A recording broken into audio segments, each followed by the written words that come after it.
It's Chris Avalon Unfiltered, bitch.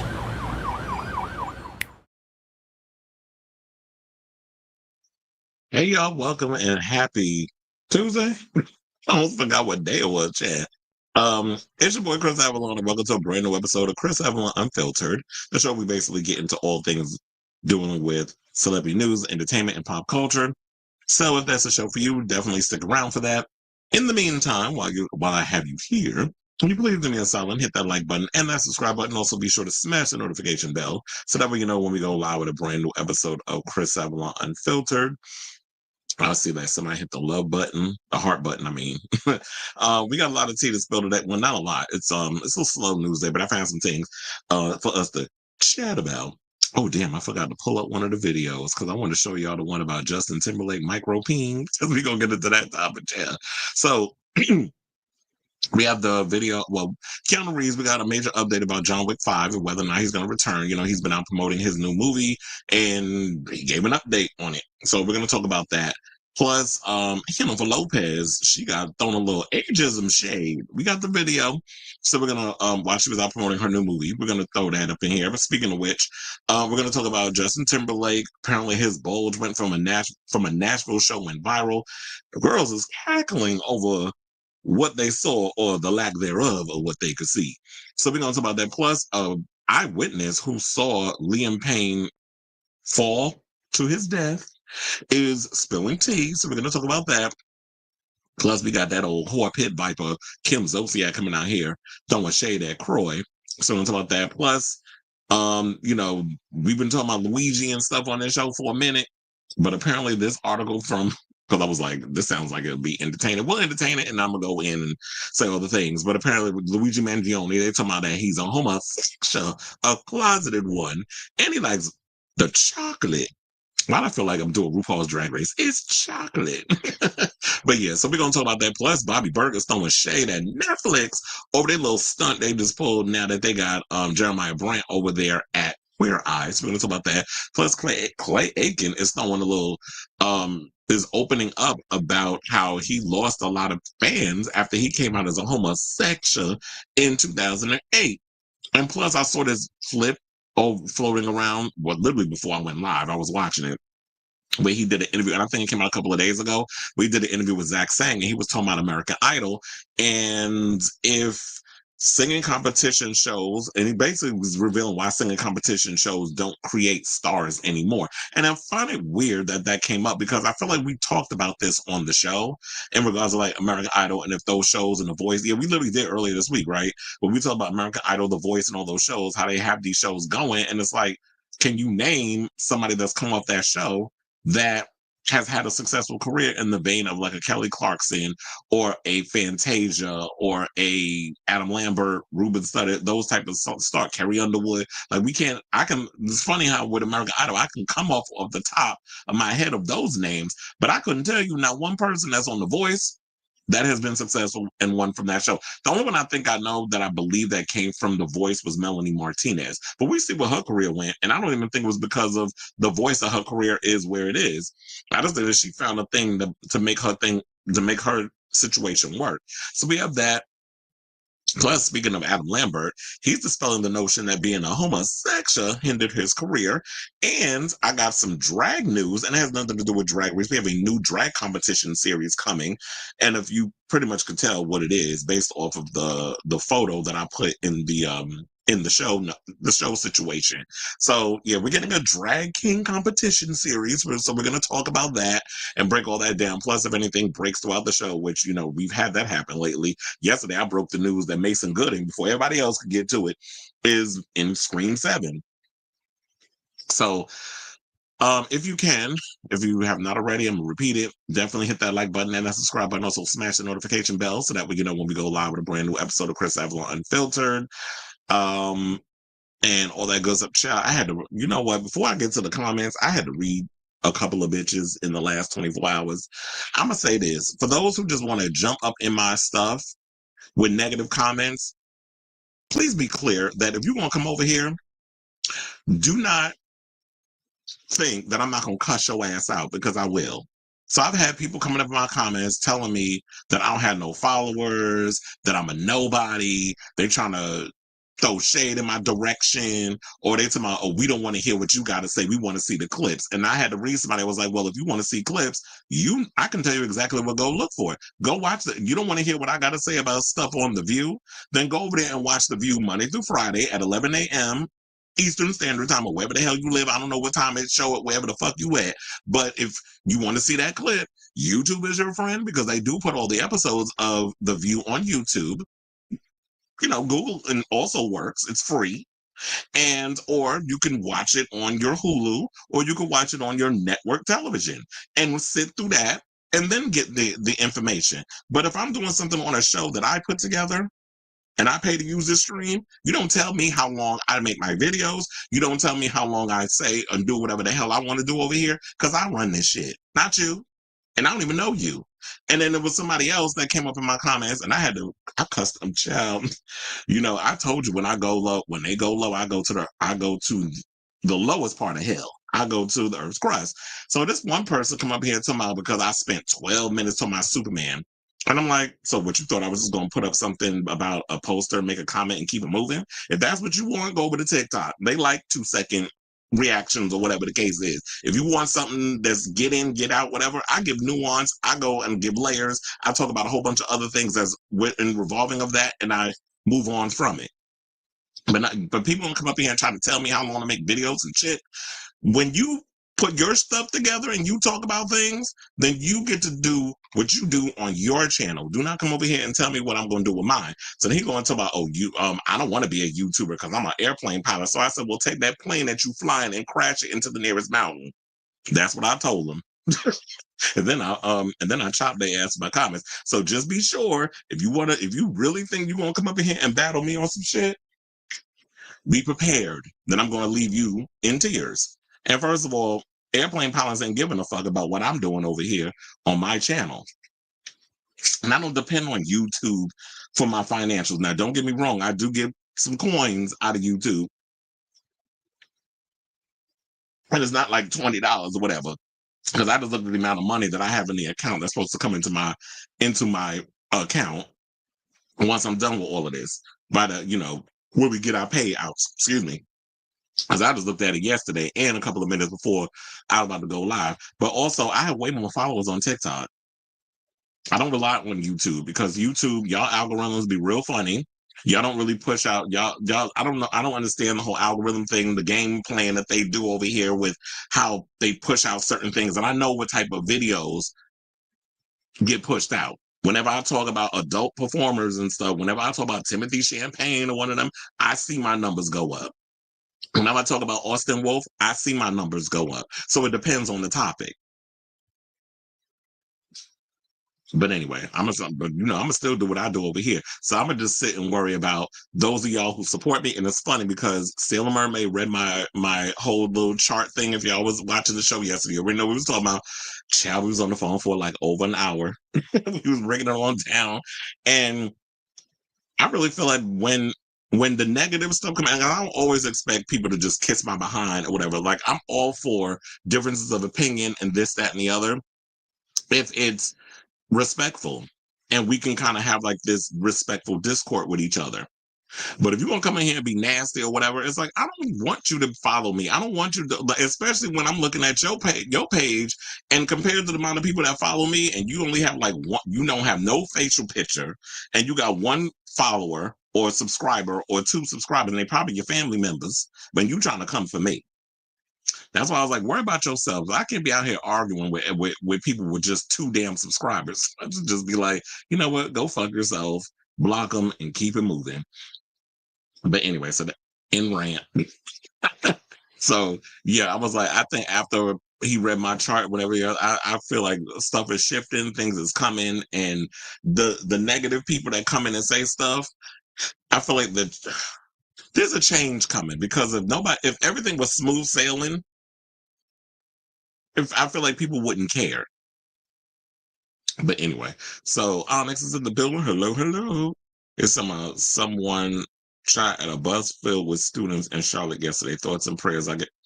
Yeah, because neither side want to do anything about this mass gun situation in our country. Nobody wants to do anything because everybody's scared, or because the NRA, they're making all this money from all of them. So I'm like, okay, if y'all don't give a damn, then neither do I. So Luigi Mangione got his umbrella charges upgraded and can't rhyme a bot word. So can't rhyme a bot word, huh? But it screams, once you read why, it's stupid. It sounds the elites and overlords pay to get. I'm just so over this country. Like, this country is a joke. It really is. But anyway, so it's to avoid a jury trial. So I'm like, oh, they're ahead of us and know that we're saying good luck on finding that jury. They're watching. They're watching and they're well aware. So they're trying to pull stunts and shows to make sure this boy. So they want to make an example out of him. But just because Luigi Mangione gets locked up, then that don't mean that somebody else ain't gonna pop up and do the same damn thing. So if Trump is alive in if Trump is alive in 2026, is what people they need to be worrying about. He'll have to still be sentenced, just delayed right now. Yeah, he's delayed, and he's now talking about 2028, and they're trying to push JD Vance. I'm like, JD Vance isn't even that interesting. I feel like they're giving him the Kamala Harris treatment, which is like, okay, you the vice president, but we're gonna keep you hidden in the background. And then when it's time, y'all want to run him. He's dull, a grifter, a shifter, doesn't know what the hell he's talking about half the time. So he's basically Kamala Harris with a beard and love handles. So yeah, like he's gonna go to jail. But like I said, that I was saying that MAGA is a cult. When Trump is no longer president, the cult is gonna die down with him, and that's why I said when you got all these grifters out here, you got ABC bending the knee, which I tackled that because I'm like, I can't even take them seriously. And I see that's why, if you notice, even the women over there at The View, they're changing their stance on stuff because I think the upcoming administration got to ABC because you see, like, how is it that you say something about Trump and they have to pay him $15 million and George Stephanopoulos has to issue an apology? At that point, I'm putting in I'm retiring. I'm putting in my 2 weeks. I'm not even going to give the 2 weeks. I'm going to tell y'all deuces and go fuck yourself. And I'm just leaving. I'm not even going to show up to work. I'm going to be like, y'all give me my severance pay. Y'all can kiss my entire ass and Macy's window. And I'm taking myself home. I'm going to create my own independent podcast. And I'm going to go on social media and just take the fans that ride with me. And we're going to do what we do over here because network television is a joke. These people that run these corporations are a joke. They're trying to control progressive media and y'all can't do it. And so I'm over these buffoons. And then I like Joy-Ann Reid, but she disappointed me too with some of the stuff that she's been saying lately. Like, I just can't take any of these clowns serious. And like I said, and I have my friends cackling because I call Van Jones Vanessa. So Vanessa Jones out here with that list. Doing hold on now.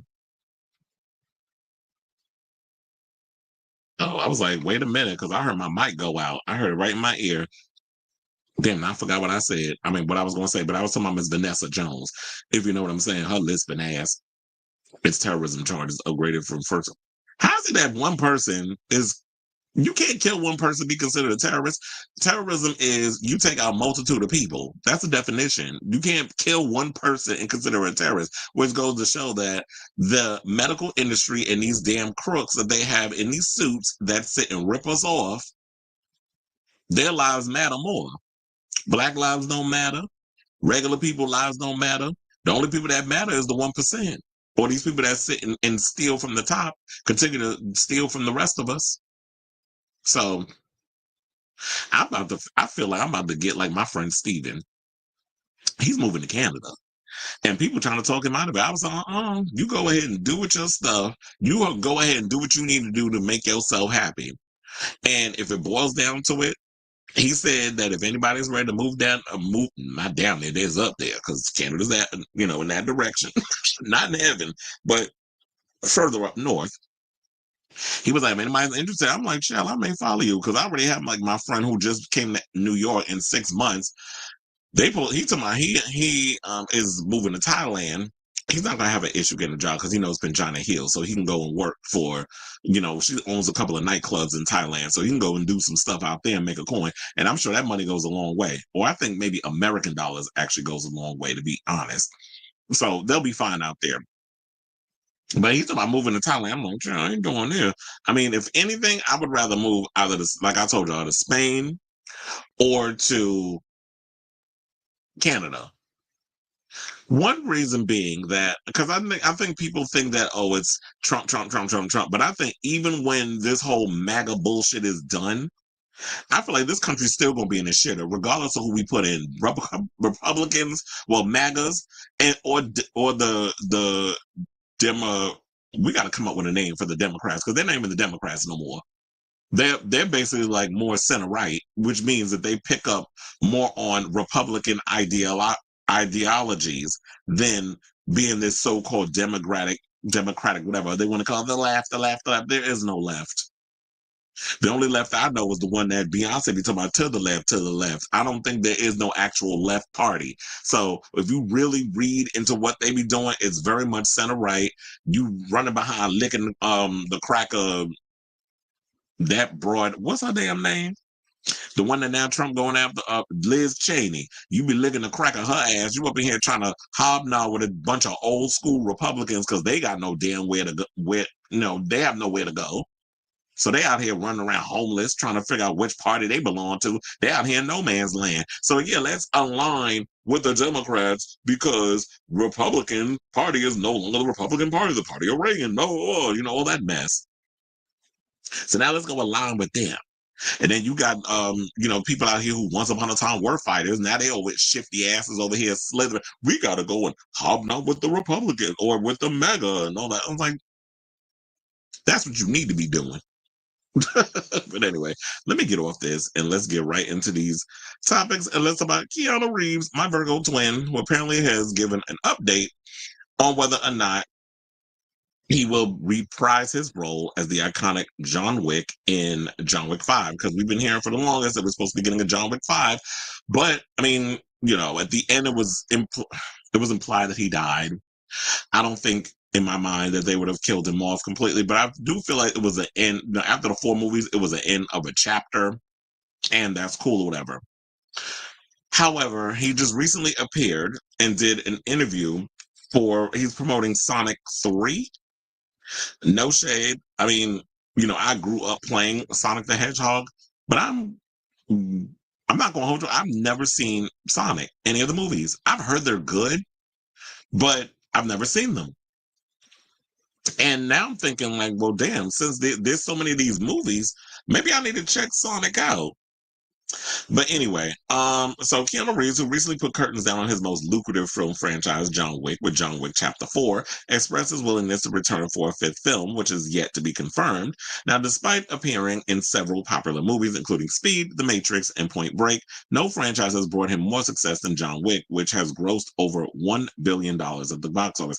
I had no idea it made that much money, but yeah, as the movies progressed, they made more money. Because I remember the very first movie when that came out, I wanted to see that film. Like I saw the trailers when I was like, okay, this looks really cool. It did kind of give this straight to streaming type. I mean, this is before streaming was what it was because the movie came out 10 years ago.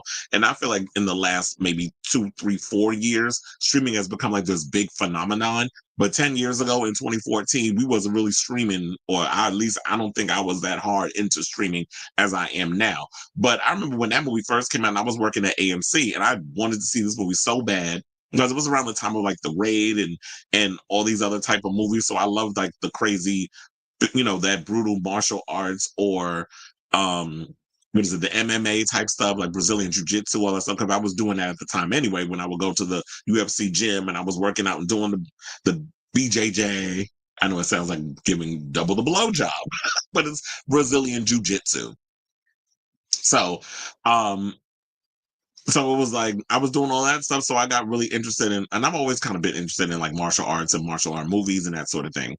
So When that movie came out, I wanted to see it, but they had it in like a small theater, and every time I wanted to go see it, it was sold out. So it was, and it wasn't even that many screenings. So it was like maybe it was in the theater for like a week, and then when it came out on like DVD, Blu-ray, and stuff. That's when I finally watched it, and I absolutely fell in love with the movie because it was like it's this really cool mob, like gangster type of film. Like it had like this whole mob, this neo noir type of vision or aesthetic, and then it had martial arts in it. And seeing Keanu Reeves do this because, of course, we love seeing him do his own stunts and everything and his fight choreography from The Matrix. I was like, okay, this looks like a really cool film. And I fell in love with it. And so I remember when the sequel came out, Parabellum, I believe was the name of it. Oh, or I could be wrong. I think part three was Parabellum. So when part two came out, I remember like they put it in bigger theaters and more people came to see it. So I started to see like slowly but surely each sequel, it started, I guess because of the first film had word of mouth and streaming and DVD and Blu-ray, it got the bigger push because, and the good thing, because, word of mouth. And then on top of that, they always kept the budget small, which definitely helped the films as well. So they gave them a little bit more money each sequel, but they always kept the budgets really small. And the movies always looked expensive, even though it wasn't like, they didn't put like, it wasn't like Fast and the Furious where we're going to give you $400 million to make this movie and hope and pray it grosses $1 billion at the box office. So that's what I love about the John Wick movies. They were all pretty good, and I love how they incorporated other people in it. So kudos to him for that. So now they're saying that, because he's played the role for a decade and Keanu is 60, he basically cast doubt over whether he will fit. It'll be that he's fit enough to come back and reprise his role as the Baba Yaga. Now, during a recent appearance on CBS this morning to promote Sonic the Hedgehog 3, Keanu was asked whether he would ever return to the character, saying, "You can never say never, but my knees right now are saying you can't do another John Wick. So my heart does, but I don't know if my knees can do it."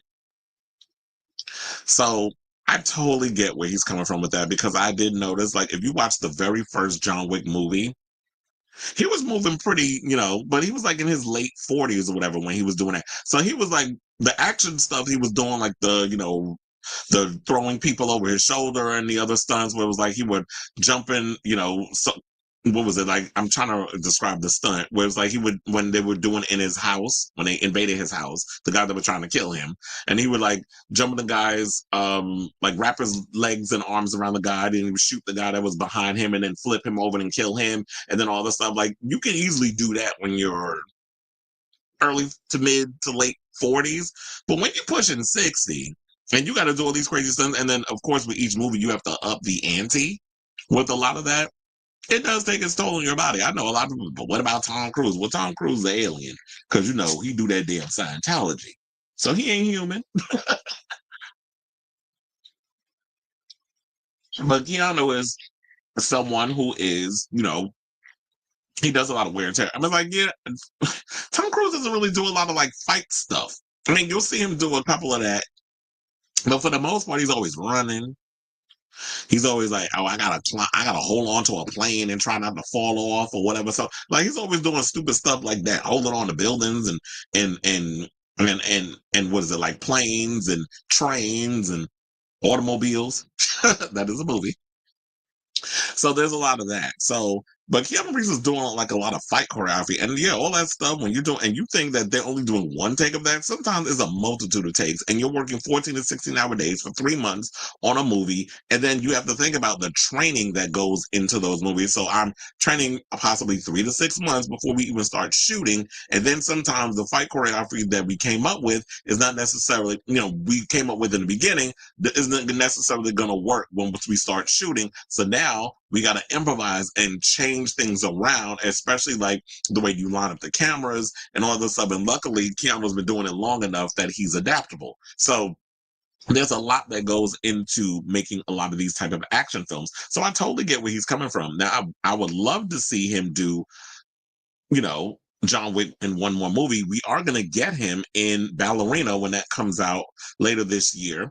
Well, not this year. I'm sorry. This year's almost over. It's coming out, I think, in like June or July or something of 2025. So I'm looking forward to that because I love Ana de Armas, and seeing her And that small sequence that she did in the last James Bond movie, that sold me immediately when I first heard that she was cast in this ballerina movie.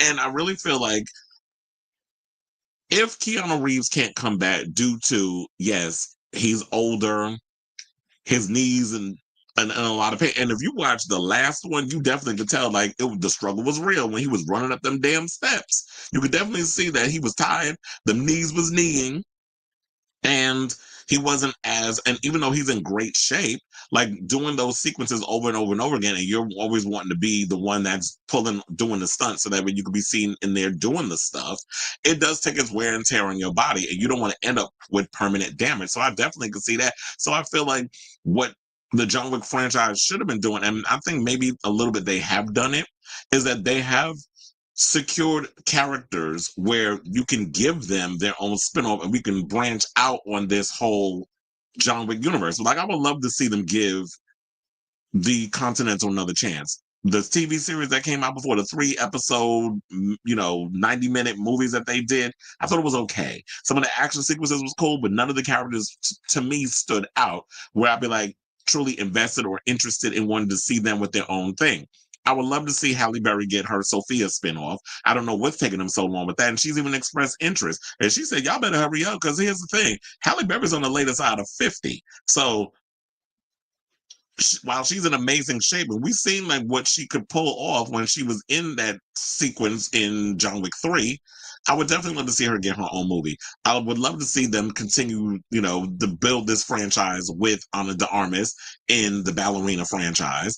And we already heard that Donnie Yen, who plays Kane, is getting his own franchise spinoff. So I'm hoping they work that out. I would love to see Rina Sawayama's character, who goes after him at the end of Kane, at the end of in the post-credit scene of John Wick. I would love to see her get a spinoff. She did a phenomenal job in the part that she had, but I don't know if she's good enough to carry her own franchise. Or they can try to continue to expand and try to figure out what they could do with that. So as much as I would love to see Keanu, I totally get where he's coming from. And there he looks like, and that's what he looks like now. I was like, he still looks good.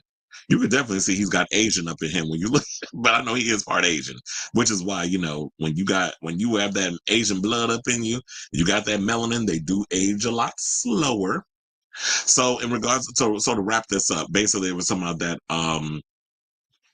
in regards to, because I didn't even read the article, and they're basically agreeing with some of the stuff I'm saying in regards to like the box office. So they said that the first John Wick went on to become a hit at the worldwide box office, grossing $86 million against a budget of $20 million to $30 million. Now, part two ended up doing even better at the box office, raking in $171.5 million with a budget of about $40 million. So yeah, they always kept the budgets relatively small. So the first one had 20 to 30. The second one had $40 million, and it grew bigger because, like I said, word of mouth and I guess streaming and Blu-ray and DVD. The third film, when that came out in 2019, earned a whopping $327.3 million against a budget of $75 million. And then since premiering in March 24th in the States, John Wick Chapter 4 has grossed a whopping $440 million against a budget of about $100 million.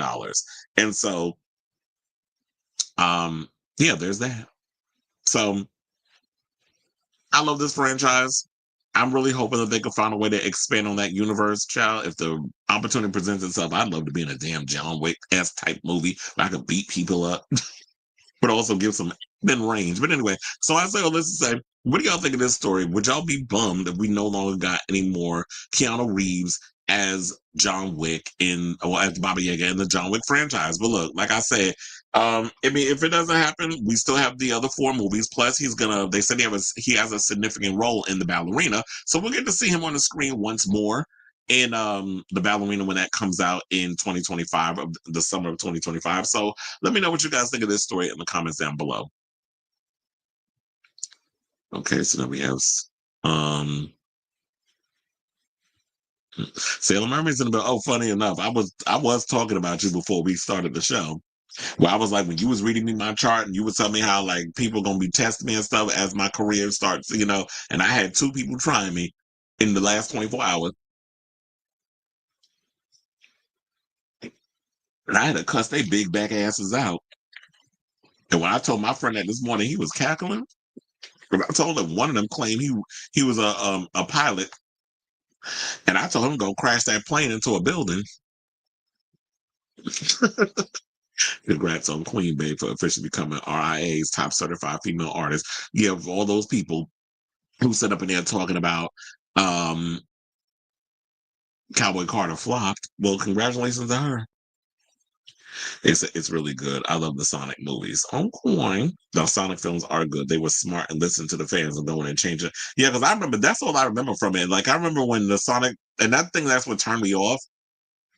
Because I remember when the first Sonic design came out, people were complaining. It was like, "Oh no, that's not it. Go back and change it." And they listened, and they came back with a better design. And then we were hearing like the movies were good. So I never got around to it. But I think what I'll do is I'll spend a weekend watching the first two and getting into it. We say you are an adult, and unlike most of our generation, you embraced it while others hated it. Yeah. Um. Oh, maybe because I didn't read it. You said it worked, but I guess you're not into family entertainment and such. Yeah, I'm not. I'm not really much into like family entertainment, animation, like cartoons and stuff. I'd be like, I'm an adult. I'm not a child.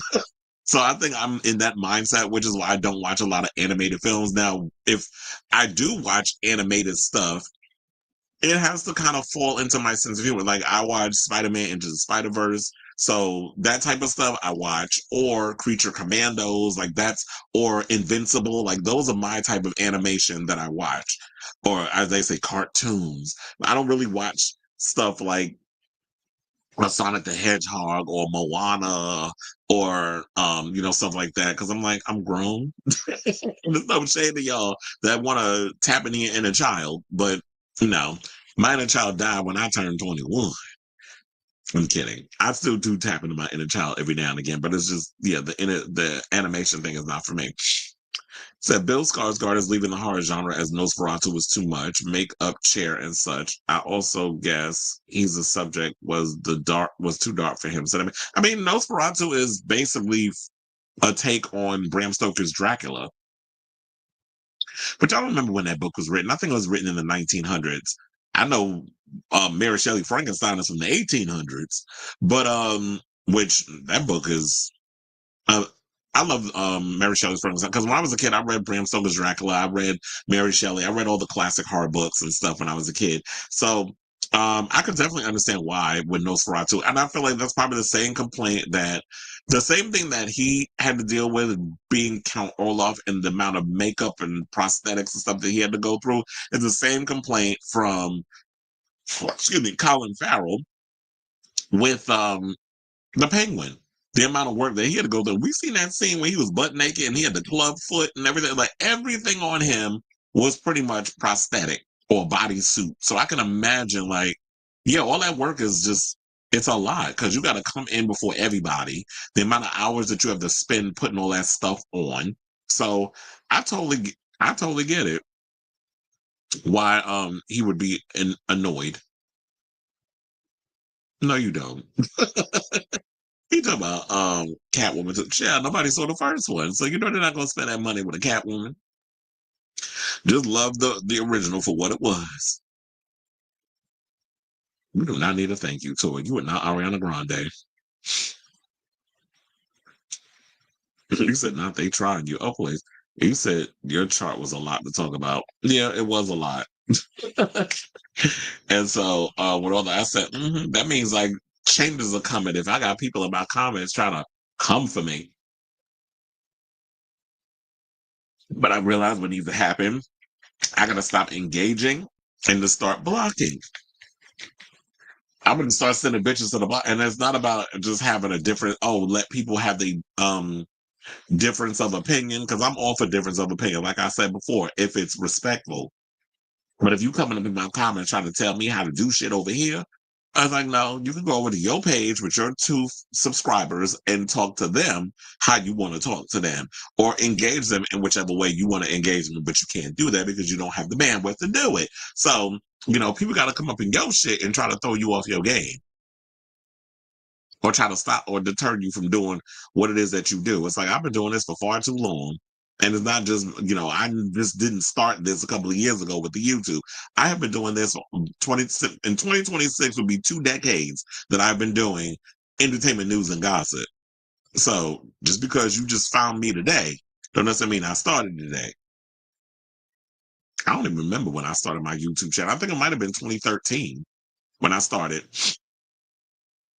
but I wasn't consistent until like maybe 4 or 5 years ago. I was more consistent with it. Yeah, that chart was interesting, Jay. But anyway, let's move on. Let's talk about Miss Jennifer, who got read about her age in a recent thing that she did. So Jennifer Lopez fans were left gooped and gagged at the screening of her latest movie, Unstoppable, when an interviewer decided to bring up one of Hollywood's biggest taboos, and that would be age. Now, Jennifer Lopez, who is 55, was being interviewed by Clayton Davis, Variety's senior awards editor, Sunday after a screening of her sports drama, Unstoppable, when he made a random comment about her age. Well, because, and I think what happened was he was talking about Selena, which came out like, I think almost 30 years ago. I think it would be 2027 would make 30 years since Selena came out. That's crazy because I'm like, damn, that's all as long as she's been going.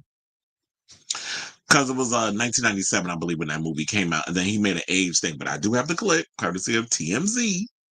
So for context, I'm going to let you hear it. And then we'll come back and then we'll talk. Please hold. Listen, I can't believe it's been 30 years since Selena. I can't believe that in 30 years we're going to do the retrospective of this. You'll be 60 by then, which is wow. God, just get up there. No, I think what you do in this movie is one of your best performances yet. And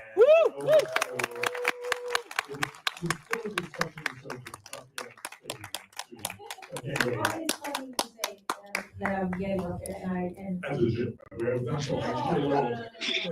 it's because I want to say thank you, you guys, because we've been doing this a long time together. You're awesome. We've been doing it a long time, and you guys have been here with me. And today I was singing some new songs, and I went back and sang "If You Had My Love," which was my first song, 1999. It's that thing of like, what a journey this has been. And I honestly feel that the best is yet to come. I honestly feel that my creativity and who I am as an artist is, like you said, I also feel that this for me was another kind of level for me. Of going deeper into who I am as a person, as an artist. And these type of roles change you in a way when you allow them to, because they come to you at times in your life when you need them, and they help you grow and they heal you in a way. And if you can kind of let yourself be vulnerable enough and real enough to show your flaws and to really expose yourself in a way as an artist, that is a gift that you always want. You want to have that, because then like when people go out there, even with songs or whatever, it's like you want to know that if you're going through something, somebody else went through it too, and this is how they got through it. And for me, that's really what my life is about: making things that are beautiful and entertaining, but that also let people know that love is what matters, and that you're not alone, that we're all in this together.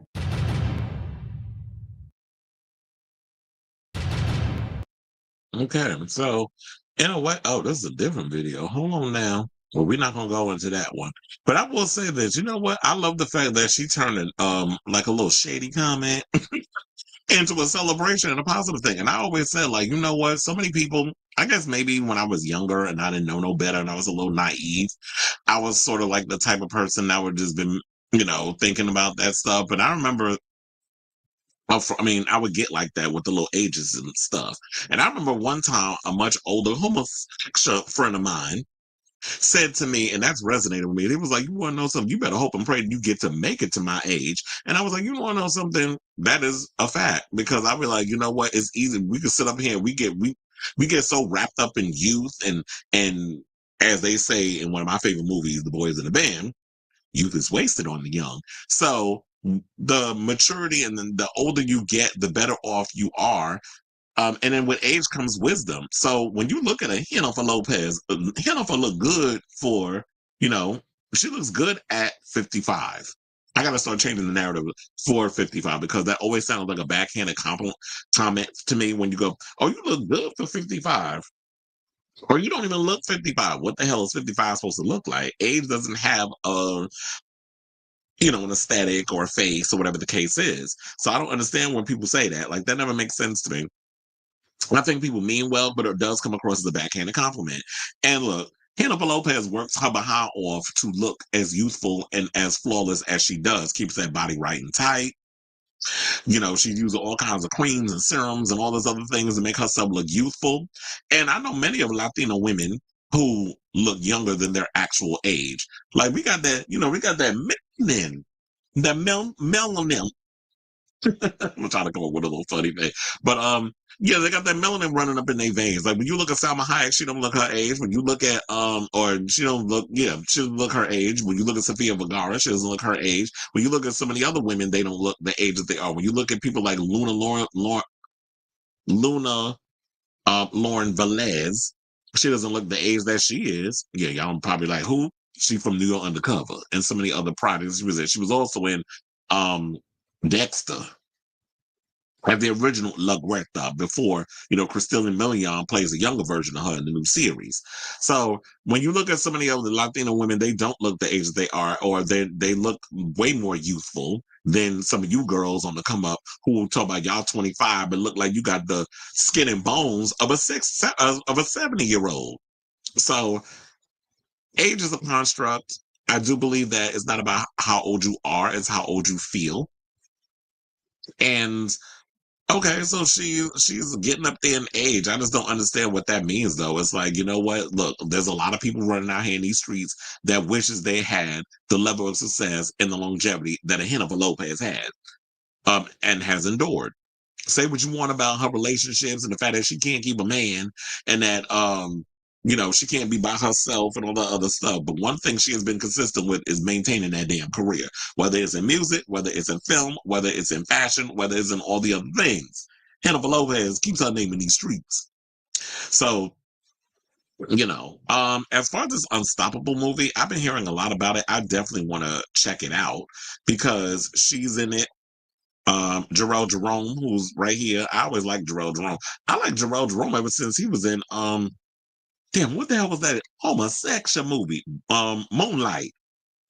Ever, excuse me. Ever since he was in that movie, I like Jarrell Jerome, and he's also, I believe, he's Dominican. So, a lot of people don't want to acknowledge the fact that he is Afro Latino. So, shout out to him. And I'll always love me some Bobby Cannavale. First of all, I have loved me some Bobby Cannavale ever since he was on this show called Third Watch. They used to come on NBC back in the day. That's when I love me some Bobby Cannavale, and just seeing where his career has developed ever since. I've been a fan, and I think he's hot too. Shout out to the Cubans, but he's also he's an impeccable actor with all that other stuff. But to wrap this up, they also bring up in the article that Unstoppable is produced by her soon-to-be ex-husband Ben Affleck, through his production company, Artists Equity. So now Lopez and Affleck, y'all already know they tied the knot at their plantation out in Riceboro, Georgia. And they also said that the latest try was, I was reading through it because I was like, we don't need to go through the marriage and all, so we already know. I reported on like throughout the whole damn summer, so we don't need to go through that. So they basically said that shortly after the report of their split service, sources spoke about how hard Lopez allegedly tried to make things work with Affleck a second time, saying that, a source went and told, okay, hold on, stop doing that. Because y'all be getting on my nerves with that picture. I was like, I gotta play around with it.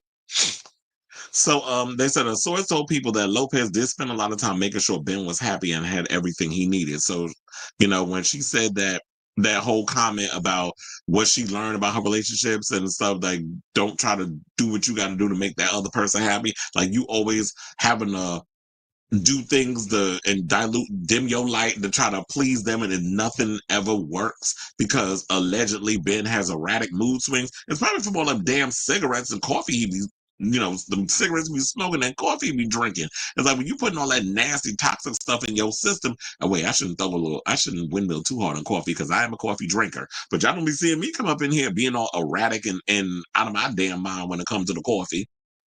And that's because I don't be putting all kinds of creams and things in there. Like I drink my coffee black, which some people be like, ill, but I'm like, first of all, what's wrong with black coffee? No sugar, no cream. Shout out to Heavy D. That was a Heavy D song. I'm dug in the archives for that one. So they also said that the truth is there was a great deal of love, but also unfortunately what became clear were Ben erratic mood swings that he couldn't hide from the press as much as he tried to. He ain't try hard enough. Because there's a lot of people out here that be cranky as hell that know how to hide their mood swings from the damn press. He was always annoyed and annoying to me. So they said you could see the erratic behavior, the giant mood swings, but I would not be so bold to say there isn't love. Of course there is. The world was rooting for them. I'm sure he has love for them, but you know what? Ben better off alone too. When it comes to himself and all kinds of other situations. Yeah, Ben is better off alone. Remember that song? Shout out to Alice DJ. But anyway, let me get over on this topic. So I say all this to say, what do y'all think of this story in regards of this man with his little ageist comment? I did think it was a little shady and unnecessary that he had to go there with that comment. Because I was like, sir, you could have did better than that. But anyway, so I mean, you didn't have to go there with that whole situation. And first of all, he would never say that if the movie starred a male actor. So I don't like when people do stuff like that because then it's like it's totally unnecessary because it's funny here, y'all always want to do that to women, but you never do it to a man. And I hate going there with that, but it's clearly a gender bias, but he did. So let me know what you guys think of this story in the comments down below. I was stalling a little bit because I was trying to pull up that Justin Timberlake video. I got it. So now let me read what the people is saying in the comments.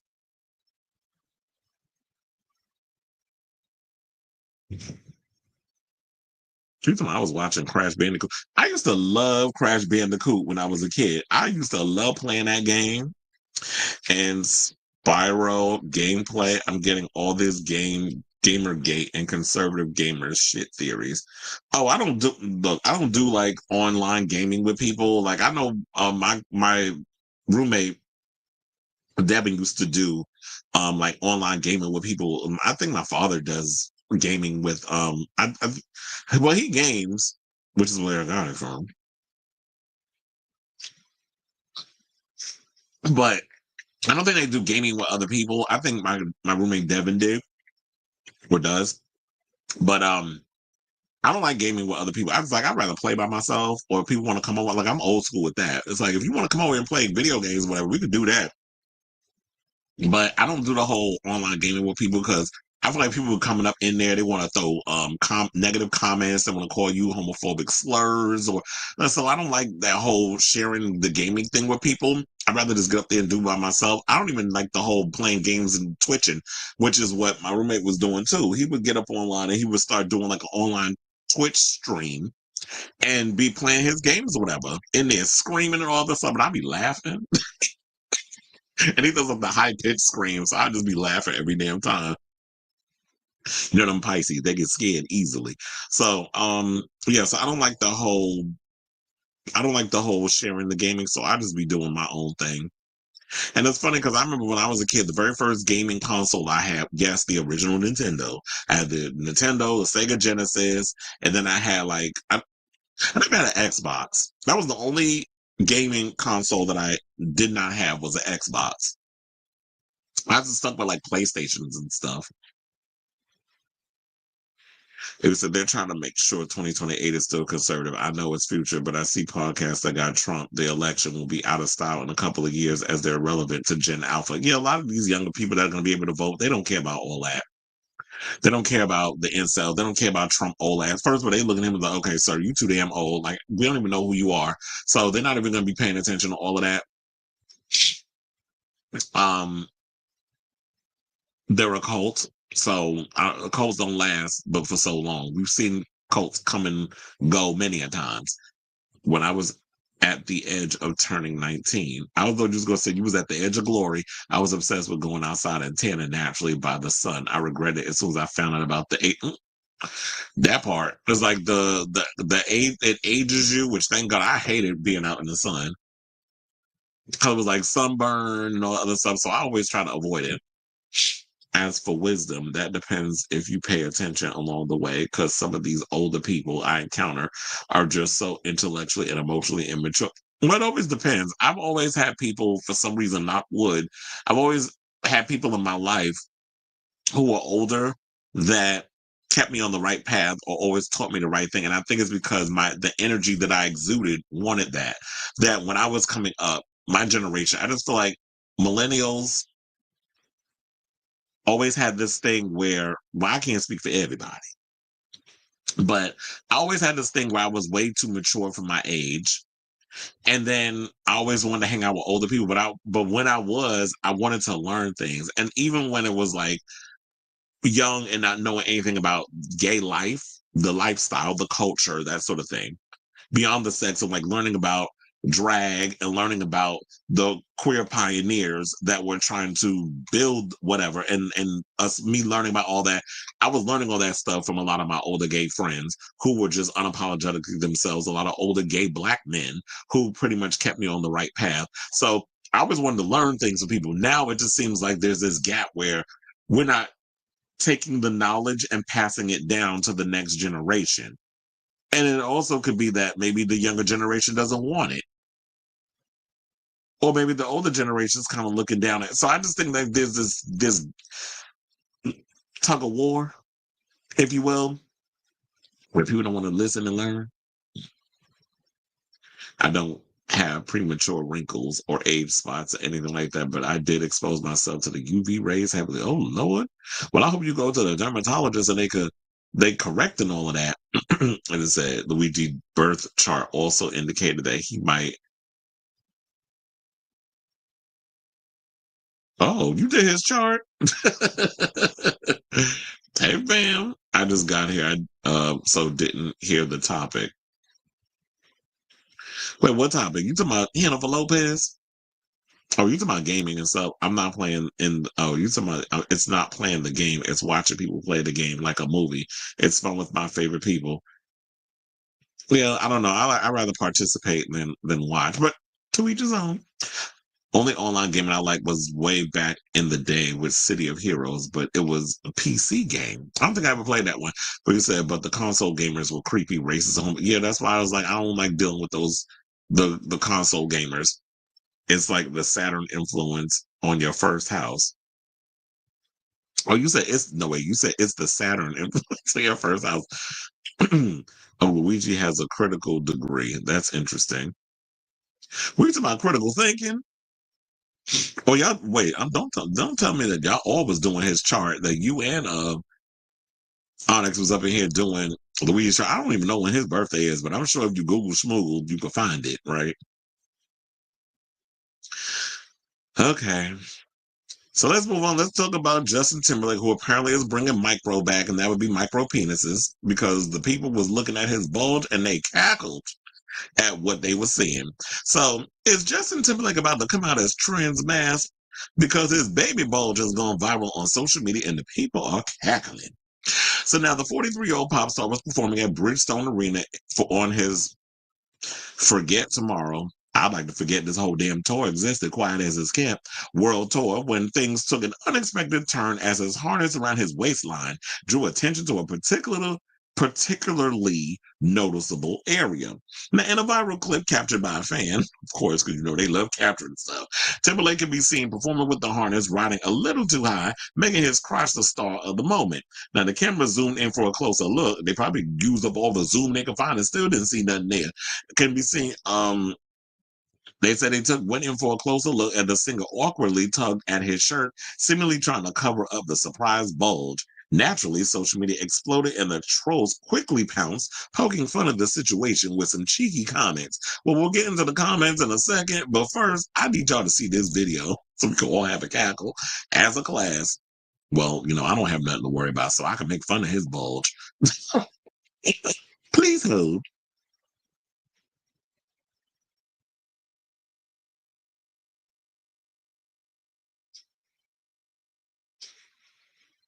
Yeah, I'm muting it because there's music and I'm not trying to get demonetized. Oh,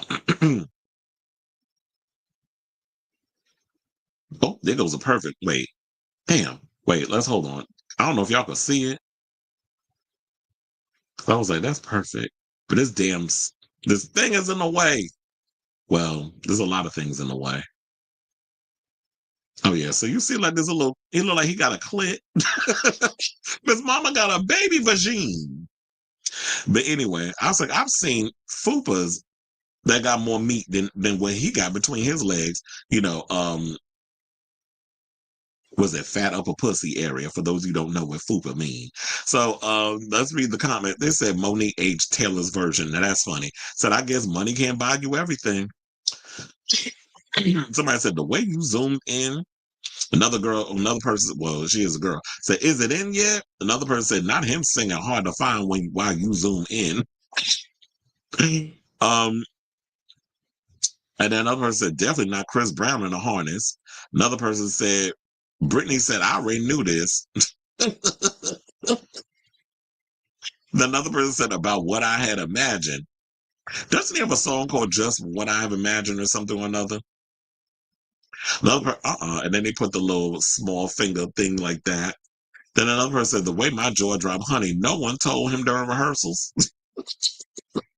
And another person said, haha, didn't Brittany mention something about asking if it was in yet or something like that? Yeah, I remember, could have sworn that Brittany did make a comment about him not working the middle because his thing too little. And apparently that's the true gag of this situation. But hold on, let me put this picture here because I'm like, if y'all can't really see it, then you actually see the close up in the photo there. It do look like he got a coochie. I'm like, you trying to be a lesbian or something or another, Justin? So yeah, one person said, yeah, it's bringing micro back. Then another person dragged his wife, said brought Jessica Biel into the mix, saying, no wonder Jessica Biel be looking miserable all the damn time. So yeah, so there's that. Now they said that, you know what, this wardrobe mishap. It's funny how we have the wardrobe mishap. It's just basically been, since the Super Bowl thing, he's really been getting his comeuppance. And it's like, yeah, you out here touring or whatever, your music ain't selling, it ain't sold since Man of the Woods. I think people just got tired of his ass around that time. Man of the Woods was a flop. This new album, I don't remember the name of it, nor do I give a good goddamn. That flop. This tour, I guess, is doing okay. He's been having issues about his neck, his back, his pussy, and his crack has been hurting, so he's been having to cancel tours. Then it was like Brittany had the Woman in Me book come out, and then more memoirs. So we got to be specific. And they was dragging him, and then every year we have the Super Bowl. It's always justice for Janet, so he's always being dragged about that. Plus, they always get on. And then he had the DUI. And then, the people have been dragging him about apparently how he's spent years, or should we say decades, perpetuating misogyny and racism. So I don't think I have anything else to say about that except, Justin, girl, what happened? I said, you see, God don't like ugly. He went and gave you a clit instead of a dick. And the thing, like, you know what? It always be the cute ones that you be thinking. And then you see it and it's like, I had a feeling I'd be disappointed. But anyway, so let me know what you guys think of this story. I mean, in regards to, I don't even know how to wrap this up. Let's do a hard out. Well, I'm sure like they probably look like this when they get hard. But anyway, so I want to hear what y'all got to say on this whole thing about Justin Timberlake and his alleged micro penis. Whatever your thoughts on that, let me know in the comments down below.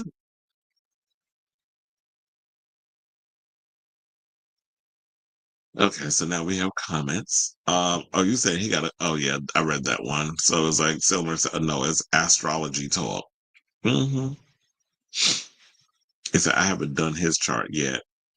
Every young queer should be assigned an older queer to help them platonically navigate the life. Yeah.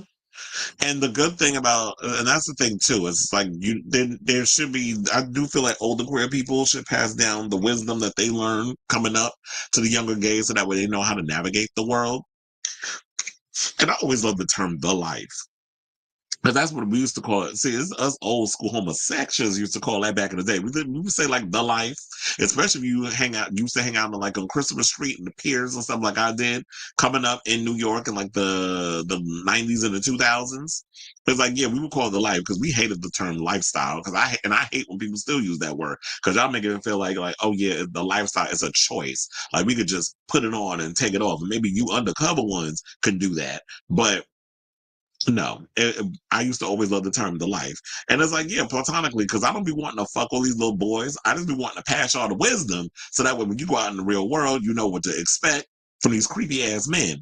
But then it just be people out here that have the intent of, we want to pass down the stuff, but we want something in return. And it's like, don't be doing that to these children. That makes them not want to trust us elder figures. I didn't want to go there and say that. It just came out. They said justice for Brittany and Janet. I guess we're going to change the hashtag for 2025. Anna Camp from Pitch Perfect is in Scream 7. According, God damn, I guess it's the closer we get to them filming, we're going to find out who's in these movies. Honestly, I have no idea who Anna Camp is because I haven't seen Pitch Perfect.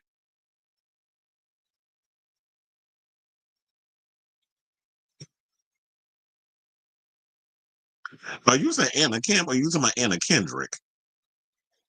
Or is that who you're talking about? Because if you said Anna Kendrick, then I know who Anna Kendrick is, but not Anna Camp. That's one time at Anna Camp.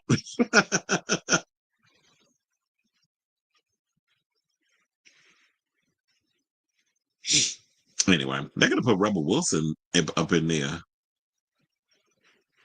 Wait, hold on. Oh, you said and he had the coked out eyes at one concert I saw on Twitter. I would not be surprised if he out here doing a booger sugar. It's about I was choking on my drink. I can't. Oh, sorry. Because I said he got a clit instead of a dick. I mean, he does. You want to know something? If you got a dick that little, you might as well be a damn bottom and just take it up your ass. Because I'm like, who do you please with that? And it don't take much to get a woman pregnant. All you need is balls and goddamn sperm. That's all you need to get a woman pregnant. You don't need a whole lot of dick. Now, if you got skills where you can, eat the box or whatever the case is, which just to give me the type that he do eat coochie. I do think he like all that love juice on his face. He definitely gives me that. But yeah, if you was a homosexual girl, you ain't pleasing nobody with that. I remember I told y'all I had a friend named Shamik who, well, his man had a lot of coin and he was, only with him for 3 hots and a cot, quiet as a skip. And the one issue he had with the man, and he was young, messing with this older man, he had a small dick. And he used to talk about how he used to have to go to the hospital because it would cause a bleed. Because like when you enter the peen into the boy hole, and that little area that's like I guess meeting up to your prostate. So there's like this little area. He said he was rubbing it so much it caused it to bleed. Cause it's like you up in there pounding, acting like you doing something, but yeah, when your dick is this size and it ain't doing nothing but irritating the little area in my hole. I don't know what it's called, but but like the little area where your taint is at, like that, your peen ain't going further than that. You're gonna cause a little irritation, a little bleedation, and you gotta go to the doctor. And now y'all can't be out here hunting because if you bleeding from the back and you got the peen going up in there, wouldn't you be up in here spreading HIV if you're not undetectable? Because undetectable means untransmittable.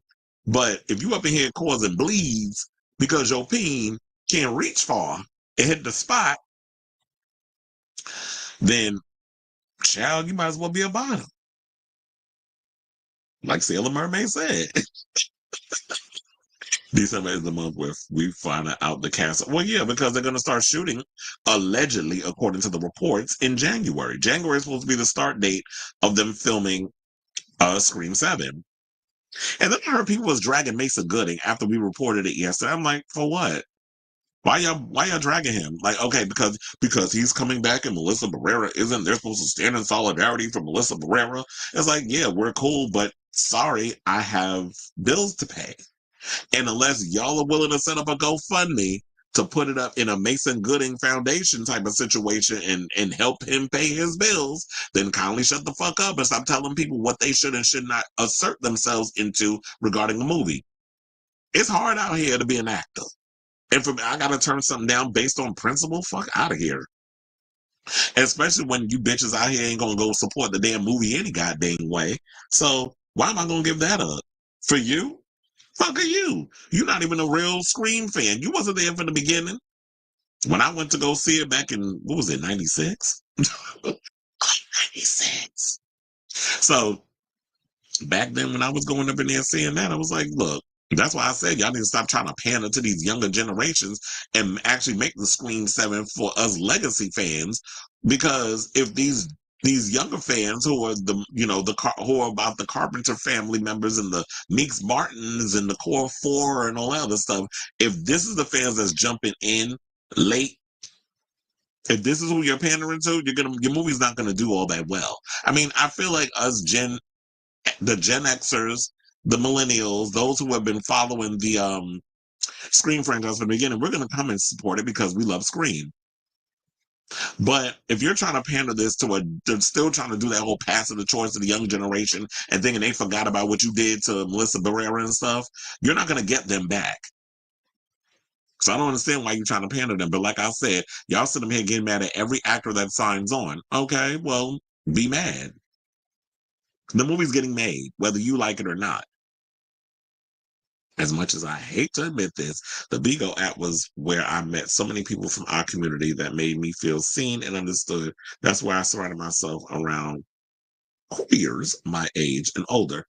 Well, at least you found Bigo to do something good, or it's being used for good, because every time I turn around, there's always some negativity over there on Bigo, which is why I don't use it. Or maybe that's because everybody keeps pushing that narrative in regards to that. So that's probably why, is that. But I feel like there's good and bad and everything. It's kind of like with Twitter. Like people, Elon Musk, yeah, he's a piece of shit. And people talk about negativity with Twitter, but I don't use it for that. I don't engage with the negative aspect of it. Oh, wait, you said it looks like Canada is bowing to Trump and Trudeau is almost on the way out. Why? Wait, so you talking about they're going to lean conservative? But who they going to replace them with? So I think my friend Steve might want to reconsider. Who taught me many life lessons that I still have taken me. Well, that's why I was like, I'm glad you have taken something from Bigo that was positive, because I know a lot of people don't. Sometimes those little ones be so adorable, like sucking on. I'm a hitch.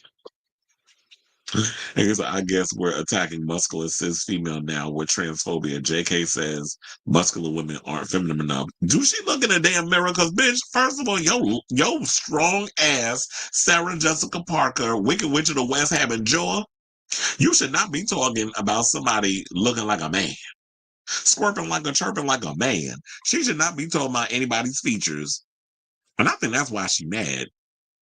Because I feel like throughout her life, she was called one. So now she's mad at them. The trans women aren't your enemy. It's that little ones are known to cream fast, unlike the bigger ones where where it has to be worked at. Do they? The little ones. Melissa even said she's okay if they want to work in the franchise. That's what I don't understand. Is like, if she's not bothered, why are the incels on social media bothered? Is it like, are y'all bored? Did your mommy not tell you she loved you enough growing up? Do y'all not get enough hugs from both parents? Is your daddy in the picture? Are you not getting laid? Like, what's going on? Miley was good. Why are people so pissed off about what's going on with this whole situation in regards of what's going on with the Scream franchise? I don't feel no ways tired about it. And I already go in and say my stuff about Palestine and all the other stuff. Sidebar, I did hear that Amanda Seals recently got fired from her job over at some radio station because she was talking about Palestine. So we already know what it gives. But at the end of the day, these people got to work.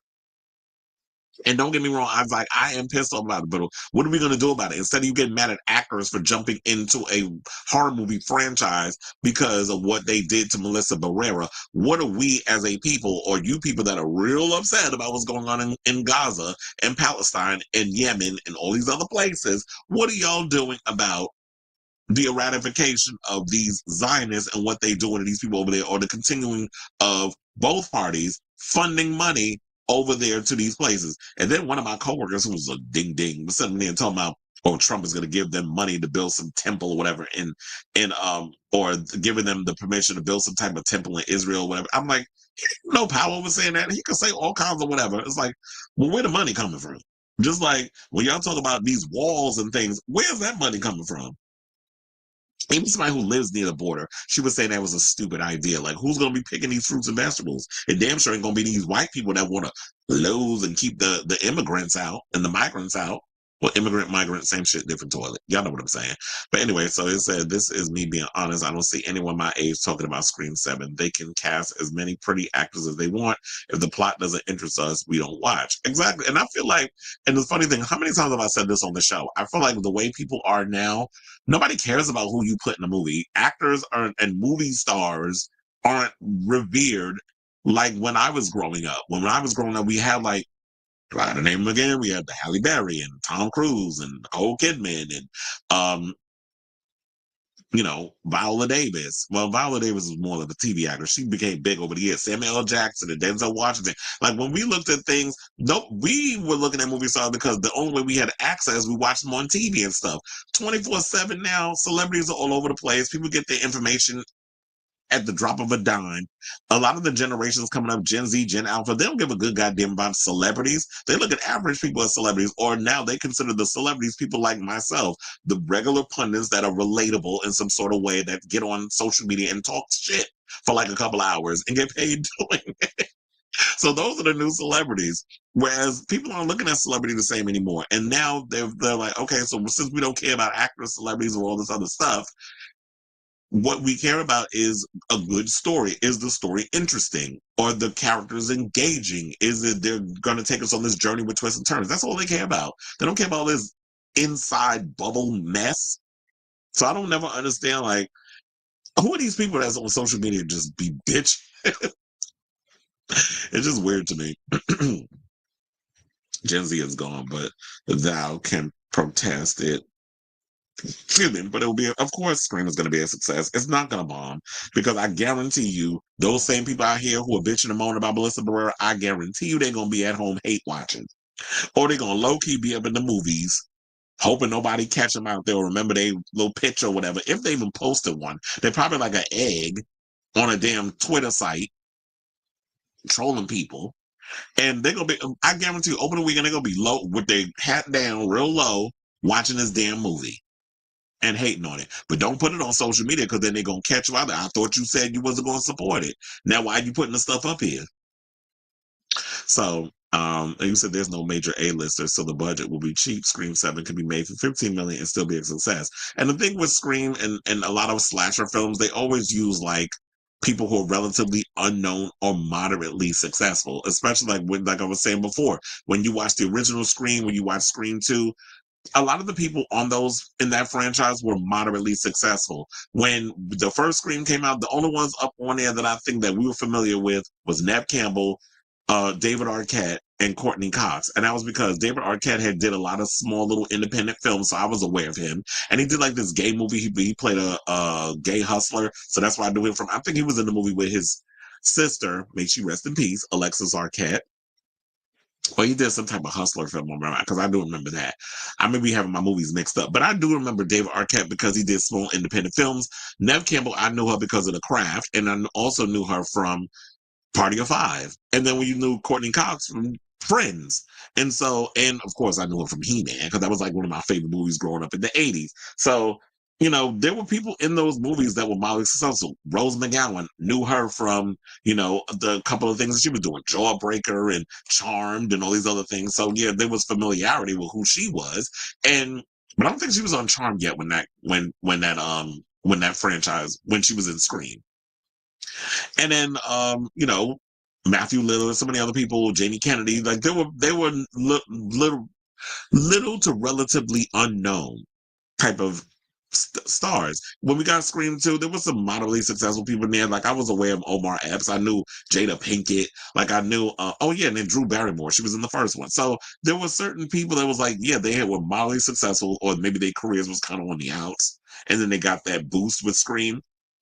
Scream 2, Scream 3, same thing, same thing. So I don't understand why they was like all of a sudden people was like, oh yeah, it didn't, y'all didn't have A-listers in there. I'm like, Scream's never had A-listers in their movies. Where the hell have y'all been?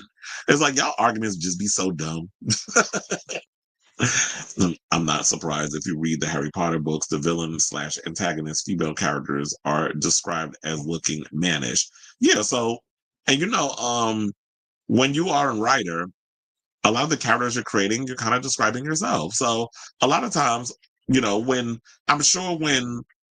J.K. Rowling was creating Lord Voldemort, she was referring to in parts of herself because she do look like Lord Voldemort with hair. That's what she looked like. But she also bashes female characters because they're feminine and paint them as dumb or weak. Joanne doesn't know what she wants. I don't think she likes being a woman. Probably doesn't. And the funny thing is, you hate on the trans so much. I'm like, so what does that mean? You low-key want to be a man your damn self? I mean, look, when your parents fornicated, then you got mannish features. So maybe you could start transitioning and use a little testosterone after you eat your 3 meals a day. And you said on top of her conservative, retrograde views of womanhood and motherhood. And I don't understand why they so fixated on wanting to create a Harry Potter TV series, especially knowing the way she's about. But I guess money, that's all they care about. We'll see if people give a damn when the show finally comes on, because I don't think the Harry Potter fandemonium is as it was when I was growing up.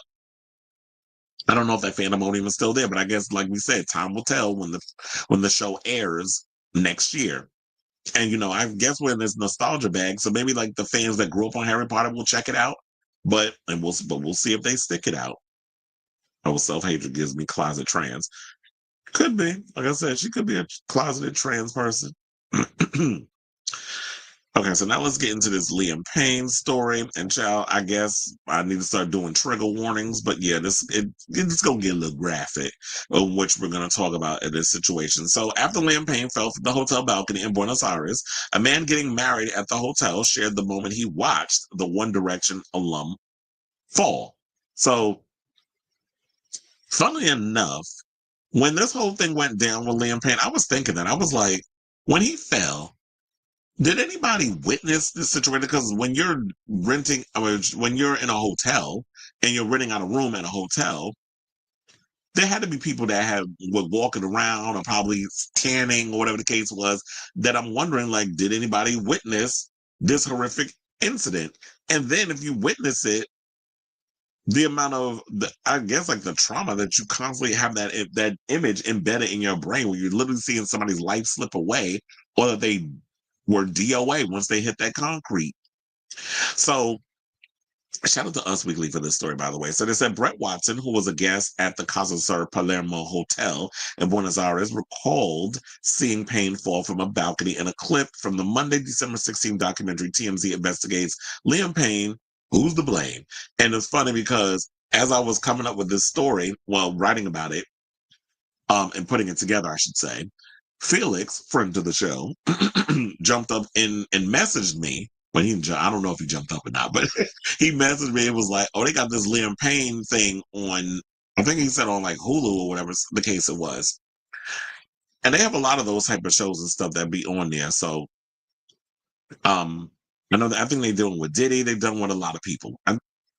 So he said, I was meeting our wedding planner. We had gone up to the room and happened to be looking out of the window of our hotel. This is what Watson recalled, saying, "We saw Liam fall." Now, Watson said his room was on the first floor, adding, "We immediately rushed out on the balcony to see what it was, and when we looked down, we could see it was Liam lying on the ground. He landed face up, so we could tell right away it was him, and he was motionless." The eyewitness was visibly upset while recalling details of the incident. Now, this is the guy who recalled the incident. He says, "I don't have a medical background, but from what I saw, it looked like he passed away on impact. Time stopped or slowed down immediately," Watson continued. "Seeing anyone just fall like that is heartbreaking, just being able to see it happen and near the impact on the ground, which is more haunting than seeing him fall." He concluded and said, "Then seeing the immediate aftermath is something that is burned into my brain and I will never forget, and I'm still working through processing and understanding everything we saw." Now, Us Weekly confirmed in October that Payne had passed away after falling from the third floor of his Argentina hotel. He was 31. The Buenos Aires police were dispatched to Concert Palermo Hotel earlier that day where Payne was staying. So we don't need to go through all the details because we've gone through it so many times that I think y'all will probably know, with the whole 911 call and that sort of thing. And so, yes, there were, when they did the toxicology report, they had found out that they said he suffered multiple traumas that contributed to his death. It was later reported by ABC News that a partial autopsy revealed that Payne had pink booger sugar, a recreational drug, and typically mixes methamphetamine, ketamine, and MDMA, as well as booger sugar, benzodiazepine, and crack in his system at the time. Now, in November, the prosecutor's office announced that 3 individuals were charged with abandonment leading to death and the supply and facilitation of narcotics in connection to his passing. And I could have sworn that the other day we told about 2 more people were charged. So that brings the charges up to 5 people being charged of what happened to him. And so they're talking about the first defendant, a companion of the artist during his stay in Buenos Aires, has been charged with abandonment leading to death, a crime under Article 106 of the Criminal Code, punishable by 5 to 15 years in prison, in conjunction with the supply and facilitation of narcotics. Now, read a statement from Andres Esteban Madrea, who requested the arrest of the 3 people in a 180-page indictment submitted by Judge Laura Graciela Bruniard. The second defendant, a hotel employee, is charged with providing Payne booger sugar on 2 occasions while he stayed at the hotel, and the third defendant, also a narcotics supplier, is charged with 2 additional confirmed incidences of booger sugar supply on October 14th. Both are charged with narcotics supply. Now, the forensics team ultimately ruled out self-harm or third-party involvement in connection with Payne's death and noted that his lack of defensive posture upon impact suggests he may have fallen in a semi or fully conscious state. Well, here's the thing. I can imagine falling like that, let alone witnessing something like that. Just be like, damn, what the hell was that? And then just go into minding your business, minding your business in the sense of just being like, you want to investigate what it is, and then you're not thinking of that it could possibly be a human being. Maybe it was like a bird or something crazy, or something or somebody dropped something by accident. I don't know what was in his mindset, but when you hear something like that fall, and it's like, what the hell was that? And then you just go by instinct, just go and look, and you see this body there. It's like, damn, I wanted to investigate, but I wasn't really consciously thinking like, well, damn, I didn't realize it was a body, and now I'm looking at it, and now it's embedded in my brain, and now I'm forever traumatized. And so I'm really hoping that this guy who was there for his wedding and that sort of thing, that he is getting therapy, because that's not something you want to deal with on your own and or hold within yourself. Because sometimes when you try to bury things, especially if it's a traumatic experience, the last thing you want to do is hoard that inside, because it manifests when you least expect it, and then all of a sudden you start going through like these type of trauma situations, and then you're freaking out, and then you are low-key depressed and all this stuff, or you wind up anxious, and you're not even realizing why you're being anxious or you're feeling anxious, but it's that thing that you buried that you weren't thinking about, and everything dark eventually comes to the light. So I really hope that this guy is getting some mental health, his mental health dealt with, because I wouldn't want to see something like that and then have that not work through that traumatic experience. So I say all this to say, what do y'all think of this story in regards to what you heard in regarding to the witness having to see something so traumatic from regarding Liam Payne falling to his death? So whatever your thoughts are, let me know in the comments down below.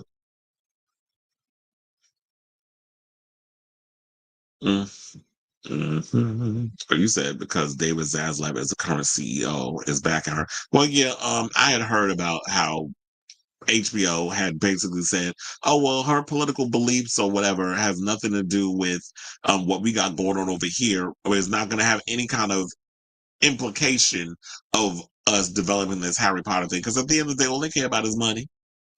So I do agree, he doesn't care. So nowadays, when I see an A-lister in a movie, I see them not the character, but when I see a good new performer, I lose the actor and I see the character. Yeah, that's why I like when you have people like Timothy Chalamet or Austin Butler, or even Zendaya and them, where it's like we do the big tentpole stuff, but we also like to do the smaller acting thing because we don't want to just be seen as I don't want to just be a movie star or whatever the case is. I want to also do the blockbuster film, but I also want to do the smaller scale stuff.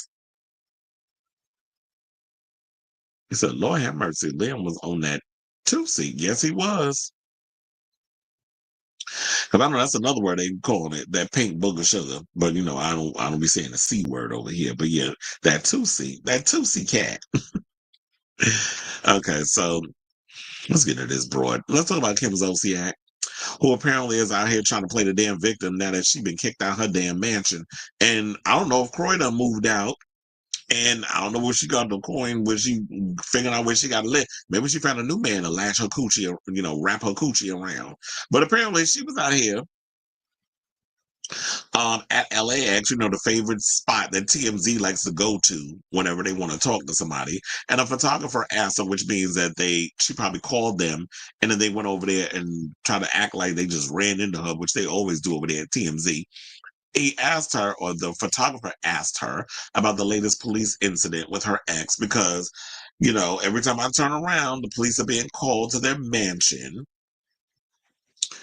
over some BS. And we played the video the last time of like the mansion thing. Only thing I was pissed off about was I don't know if y'all heard the video, and I was asking, can y'all hear this video? Because it sounded like the sound went out. But when I went to do the playback, I didn't hear nothing. Like there was literally no sound in the video, so I had to scrap it.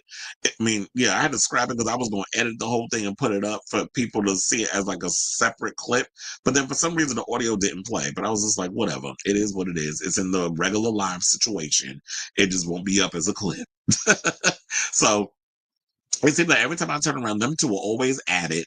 Any little thing, Kroy's being petty, whatever. But then I was like, you know what? She ain't nothing but a whore pit viper, aka a black widow spider who sucked all that energy, money, and everything about that man, had a bunch of damn kids with him, and then left him out to dry. And now they hate each other because she got her gambling issues or whatever the case is, allegedly. And allegedly she was out here cheating too. That's what he said. So yeah, the cops was called yet again, and I could have sworn the cops had a conversation with them and like, you know what, if y'all have any kind of situation, stop calling us. Like there's protocols that you have to go through, procedures that you have to go through if you need any kind of situation dealt with. Stop just calling the cops and act like they're supposed to be your personal, bodyguard, escort, therapist, whatever you want to place them as. They need to be policing what's going on around Georgia, but how can they when they're being called to that damn mansion every 2 seconds because Kim and Kroy can't figure out like grown ass people how to act cordial around each other. But the thing is like she trying to move her stuff about the mansion, but he using his damn car. She said he intentionally used the car to block the truck from getting up in there for her to get her stuff in the moving truck. So apparently she said Kroy is to blame. He allegedly used his car to block the moving truck for being able to leave, and she says that he has a track record of being a problem. They're going through a pretty nasty divorce, and Kim says the last few years with him have felt like torture, in part because he's way too controlling. Now, Kim also said that she's trying to take the high road here. And to not air all their dirty laundry for the sake of their kids. But she said things with Kroy have been worse than she's let on. Well, he probably was worse than he let on. But ma'am, didn't you sit up in here and say something or another that Kroy was beating his meat on the camera? Like, you had said some stuff about, Kroy out here being a hot mess when it came down to certain things that he was doing. I was like, child, you need to release that footage and probably put it on the OnlyFans, because Kroy got all that snack table that he dragging around behind him. He might as well try to figure out one way to make that money. He can make it by letting people pay, give him a little third input in that booty hole. So, I don't know. Kim has a track record of being messy when it comes to certain things. I don't think she's innocent in all of this. So she can sit out here and try to perpetuate this narrative all she wants. And I'm sure that she has valid points. But I'm sure, like I said, she ain't innocent in all of this. But and I've been following the nastiness that's been going on between the both of them. But I feel like at this point, maybe the way she needs to do is just write a damn book, because she's gonna need some way to make some money. So I say all this to say, I'm just glad that, this whole situation is over about the mansion. She just needs to move her stuff out, go about her merry way, and figure out what her next grift is going to be, or who her next sucker is going to be that she's going to be able to grift money out of. And, who's taking care of these kids? What's going on with the children? I mean, and you want to talk about the sake of the children, but you say all kinds of stuff, and I'm sure they're aware of how messy this whole family dynamic is. And it's sad how they went from private school, now they're in public school because they can't afford between 4 children paying for private school. Private school is not cheap. So I ask all of you, what do you think of this whole thing with Kim Zolciak and this mess that she got going on with Kroy? Because apparently these two can't get along. I think he just pissed because he feel like he pissed his whole damn life away. And this is where they are. So let me know what you guys think of this story in the comments down below. Below.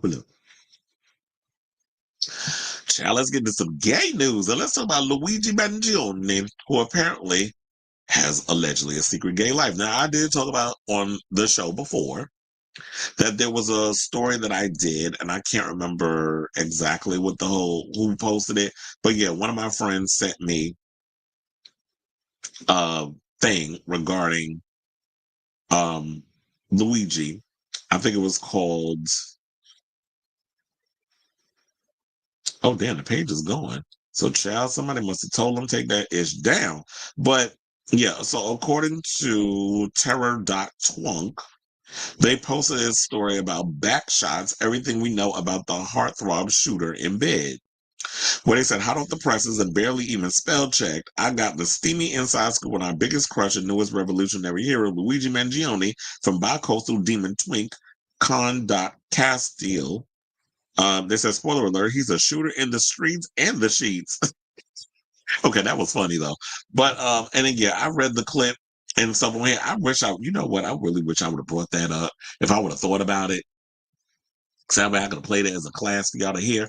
But anyway, there's another story that came out according to, courtesy of Radar Online. So we can take it with a grain of salt that they were basically saying that he has a secret life as a closeted homosexual. So that's the tea they out here currently spilling. So let's get into that. Because, we messy on this show. So the 26-year-old suspect, who was arrested at McDonald's in Altoona, Pennsylvania on Monday, has reportedly had, I think this is last Monday, had several relationships with other men, according to Radar Online, saying Mangione is a well-respected Ivy League alum before police say he pow-powed and unalived United Healthcare CEO Brian Thompson outside a Manhattan hotel.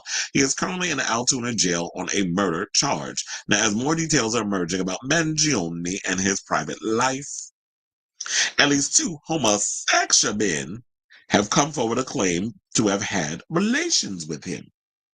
One of them, a black man named only as Sean Y, told, now this is how you know it's probably a damn lie. This when he went over there and told Fred Ashy Ass that run Media Fake Out that he and Luigi were together for nearly 5 years. He recalled to the site, he said, we met at a gay club in Baltimore. He was one of the only white guys in the club, and he brought me a drink. One of my friends told me that David Archuleta bought him a drink too, but that's a whole nother conversation for a whole nother day. Let's keep on this one. Sean said that 2 went home together that night and enjoyed a long-distance relationship on and off for the next several years, saying that he would see me when he was in town, and he was very generous. Oh, he was giving you money, or you talking about like generous in a nice way? And they say he always buy me something. Okay, so that's the generous part. Because I was right. I was like generous because I don't know if people know, but when you say generous in the homosexual community, and that looked like a background where he's at a gay bar, correct? And I see none but men's is in that room. So let's leave it here. So when we say in the gay community, generous, that means that basically whenever you hunching or you hooking up or doing whatever with somebody, that somebody will buy you things and pretty much throw you a little coin tada or throw you some designer this, that, and the other, and keep you looking nice and right. So yeah, he said he always buy me something nice from Hermes to Louis Vuitton or Louis Vuitton. Those are my favorites, Sean claimed. Now, another openly homosexual man from Philadelphia claimed to have had a similar relationship with Mangione. Now, the man, identified only as Tommy, said Mangione clearly had a type. They said he was big into hip hop and black culture, but the two apparently kept their relationship shallow. He said, "We never really talked politics or anything like that." Now, Tommy said, much like Sean, Mangione showered him with pricey gifts. "I'm an expensive friend. Luigi knew that and made sure that I was properly taken care of." Well, it was like, were y'all messing with this boy because he was able to buy y'all shit, or did y'all actually like getting with him? Because apparently there's a Payne pic floating around on social media of Luigi. You see his old red meat, and they would say that's from his OnlyFans. I'm like, wait, Luigi got an OnlyFans? Y'all need to fan out and get more stuff from me. Link the videos. He ain't gonna be able to put no more stuff up there. Kind of like Austin Wolf ain't gonna be able to pump out any more entertainment. So now Mangione had the money to splash around as he came from a wealthy family. He is the heir to a holiday resort fortune created by his grandparents and the brother of a top doctor. Now the suspect is originally from Townsend, Maryland, where he lived in a $1 million home with his parents and is an anti-capitalist who attended Baltimore's elite 40,000 a year Gilman School. That's an all-boys school where he graduated valedictorian in 2016. He then attended the Ivy League University of Pennsylvania, where he studied software engineering. And after completing his studies, he worked as a software engineer at TrueCar, a Santa Monica, California-based online car market, and also has ties in San Francisco and Honolulu, Hawaii, cops confirmed. Now, Mangione's family has an extensive background in the medical field as they repeatedly donated to hospitals, nursing homes, and even ran their own foundations. Now, for decades, the Mangione family has supported the Greater Baltimore Medical Center, GBMC for short, donating more than $1 million to the hospital. And as y'all know, Mangione was caught after a 5-day manhunt by a cop inside McDonald's in Pennsylvania, blah, blah, blah, so on and so forth. But you know what? While this was entertaining and this was good grist for the mill and it was juicy in regard to that, I didn't know more details. Like, how was he in the sack, though? Was it similar to that post that I posted up where it was like, he was a shooter in the streets and the sheets? I was like, y'all real shady for that one. But that was clever, the way you came up with that. And, but then at the end of the day, I just don't get, like, what does him allegedly hooking up with the men's is got to do with him taking the life of a CEO who was nothing more than a modern day drug dealer in an expensive suit. They made millions of dollars, denying hundreds and thousands of American healthcare coverage. Like, I don't understand, what does that have to do with anything? I guess maybe for the salaciousness of it all, that we're all excited and we could cackle and laugh and kiki with all that other stuff. But at the end of the day, I'm like, what does who he hunch allegedly got to do with the price of tea in China? So I say all this to say, while I do believe them, you know what, maybe he is bisexual. I did see that but they were saying he was a closeted homosexual. But according to some people, there have been rumors floating around about him being bisexual. And I'm just like, okay, so what? Like, he likes guys, he likes girls. He's a very sexual being. And I think that was also what they were saying, like with the whole spinal injury that he had and the surgery, that he was in such excruciating pain that it was affecting his sex life. So while this is entertaining and it's cute or whatever that we can sit up here and talk about this, I want people to still keep their eye on the situation of, we need to keep our feet on the necks of these insurance companies that take advantage of people and people like United Health who deny people the care that they need. so that way they can live a much longer, happy, healthier life. So I tell this, like, what do y'all think of this story? Whatever your thoughts are, let me know in the comments down below. Okay, so we have comments. Hey, you said not a pit viper. Remember when Joan and Melissa Rivers had that milk? That's where I got that from. When she called a whore pit viper, that was a cackle. And he said, yeah, I said the same thing. How does his sexual life correlate to the murder of a CEO? Exactly. But they rather focus on the kids' table BS and installationist because that's what Radar Online and them do. Unless it fits their political narrative, then they want to go and talk about other things and be pro-Trump or whatever the case is. But, when it comes down to it, that's how it is, apparently. Okay, so we're almost done with today's show. As I told you, there's not a lot going on. But we got 4 more topics. So before we get to those, if you have not already, if you could please do me a solid and hit that like button and that subscribe button. Also smash the notification button so that way you know when we go live with a brand new episode of Chris Avalon Unfiltered.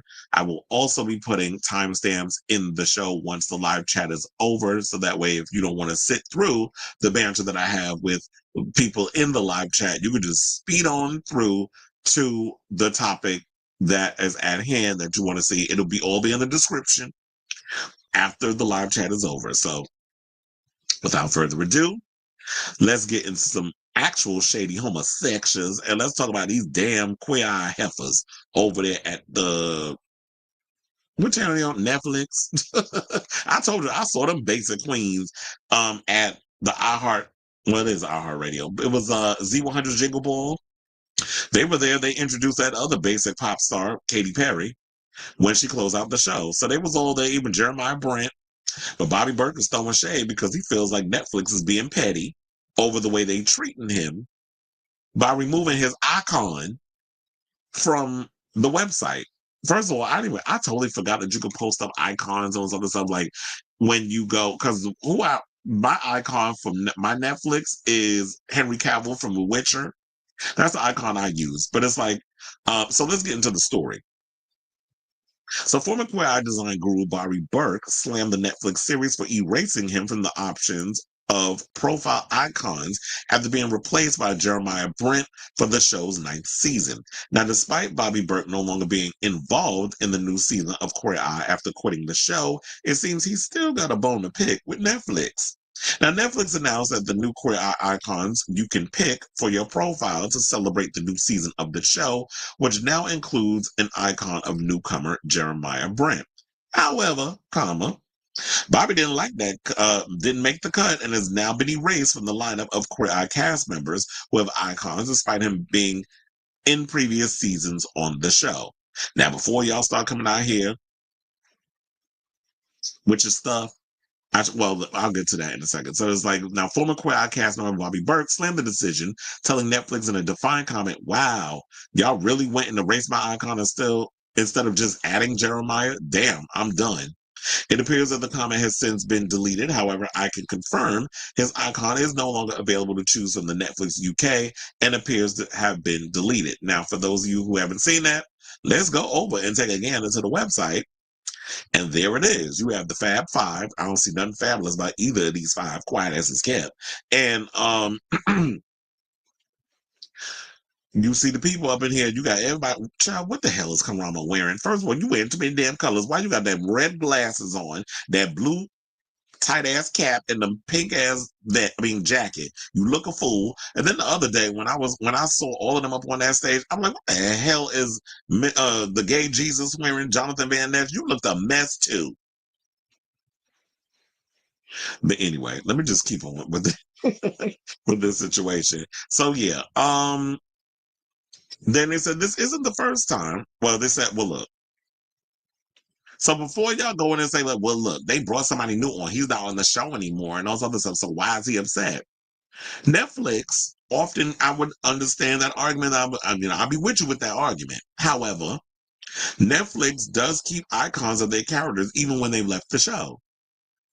Like, for example, if you go over there to Netflix and you look up the cast members of Bridgerton, Regis-Jean Page ain't on the show no more, but his icon is still up there. So if you want to be Regis-Jean Page from Bridgerton, aka Simon.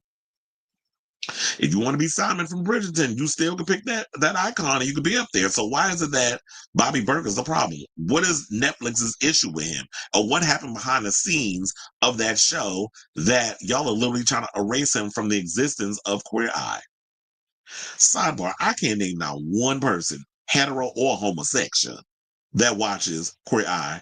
And when they came out on that stage, you could hear the lukewarm claps. When they came out, I'm like, damn, is it because they homosexuals or is it because nobody gives a damn about Queer Eye in 2020 damn four? Like I said, I couldn't name not one person that watches that show. Now, this isn't the first time that Bobby Berk has publicly shaded both Queer Eye and Netflix as just after his exit, he had a huge feud with Tan France, and we talked about that on this show as well. Now, Bobby later told Vanity Fair about what happened between them, explaining there was a situation, and that's between Tan and I, and it has nothing to do with the show. It was something personal that had been brewing and nothing romantic. Just to clarify that, and it's funny how wow, because you got two gay men on a show, we got to clarify that it was nothing romantic going on between us. Sometimes figures don't get along. That's just the way it is. And when you got a lot of these social climbing faggots, you're going to have your issues with them too. When some of them be getting jealous because so-and-so getting a little more attention, or maybe because they have way more of a personality, because quiet as it's kept, y'all been giving Tan other opportunities to do shows, and he's about as deep as a pond. He's about as entertaining as watching paint dry. Because remember, he was on that damn fashion show, one y'all had with Alexa Chung, who can't last one season whenever y'all give her a co-host position. And then you had Gigi Hadid up there, who busy up, Bradley Cooper ass, rather than out here doing what she need to be doing and raising her daughter with Zayn Malik. But I'm not going to windmill her too hard because she wasn't the problem with Next in Fashion. Tan just seems so damn uninteresting to me. So, but how people found out, they realized that when there was advertised, I guess what it was that when he announced that he was leaving the show or something or another, I'm trying to remember exactly what it was, how the sleuths went up in there. It was like, well, wait a minute, you tagged everybody, but you ain't tagged Tan's personal. You tagged his page that he barely uses. So we said, should I have unfollowed Tan? No, maybe I should have just muted him. But that day I was angry, and that's the end of it. We became like siblings, and siblings are always going to fight. I will always have a very special place in my heart with him and Rob and the kids. I can foresee in 6 months or a year, Tan and I are at each other's house being good. The Emmys was already the first bandage on that wound. Well, at this point, the way things happen, I hardly doubt that's going to happen. I think that was just a politically correct network television, extra access Hollywood ET answer or E-News answer that they give a lot of these pundits who really don't no longer have the finger on the pulse of pop culture. So they're going to give them that. But you know me, my cynical behind. I'm going to give y'all the real tea. It's like, I'm not buying this. He just told y'all what y'all need to do to show y'all can shut the hell up and get off his back. But it was like, let me see. I wanted to go to, oh yeah, so I have the one where I went over the threads where they have his comment up in there. Well, not threads, it was Reddit. What am I talking about? Well, you can see at the bottom where he comments on that. But anyway, so basically what he said, now let's read the comments because, it's always entertaining when we read people's comments based off of what's going down. So over on the Queer Eye website, because they were out here promoting the new season. But I guess, I think it's out already, right? So one person said, you could have kept Bobby Icon. He was there for 8 seasons. Another person says, my folks, enough with the OMG no Bobby Cryberry tantrums. Bobby deserves to go on to new adventures. Jeremiah deserves a warm welcome. Well, I don't think anybody's out here. I mean, if people are trying to bash Jeremiah just so that way they can make Bobby feel good or whatever the case, or they think that they're helping Bobby, I don't like that thing because, I don't like that because Jeremiah didn't do anything. All he did was come in and do a job. And Jeremiah is good in his own right. He does interior design and that sort of thing. I knew him way before he got Nate Burkus and married him. I knew Jeremiah back because he was on the Rachel Zoe project. Remember when you had Brad Goreski? He was on there, then he got fired.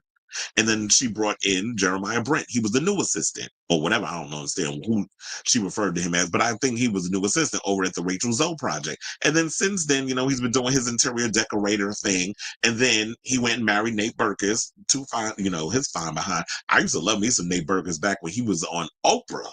I was like, oh, who that fine ass man? But so yeah, he's with him. So I don't think people need to go hard on Jeremiah because Jeremiah ain't got nothing to do with this. This is not his fight. Fuck them other bitches that's on that show. But Jeremiah, y'all leave him out of it. This is between Netflix and that sort of thing. So y'all argument need to be with Netflix. And I don't know if the other queens was involved, but yeah, if it's Netflix that removed the icon, then yeah, that's where your argument and your fight is with.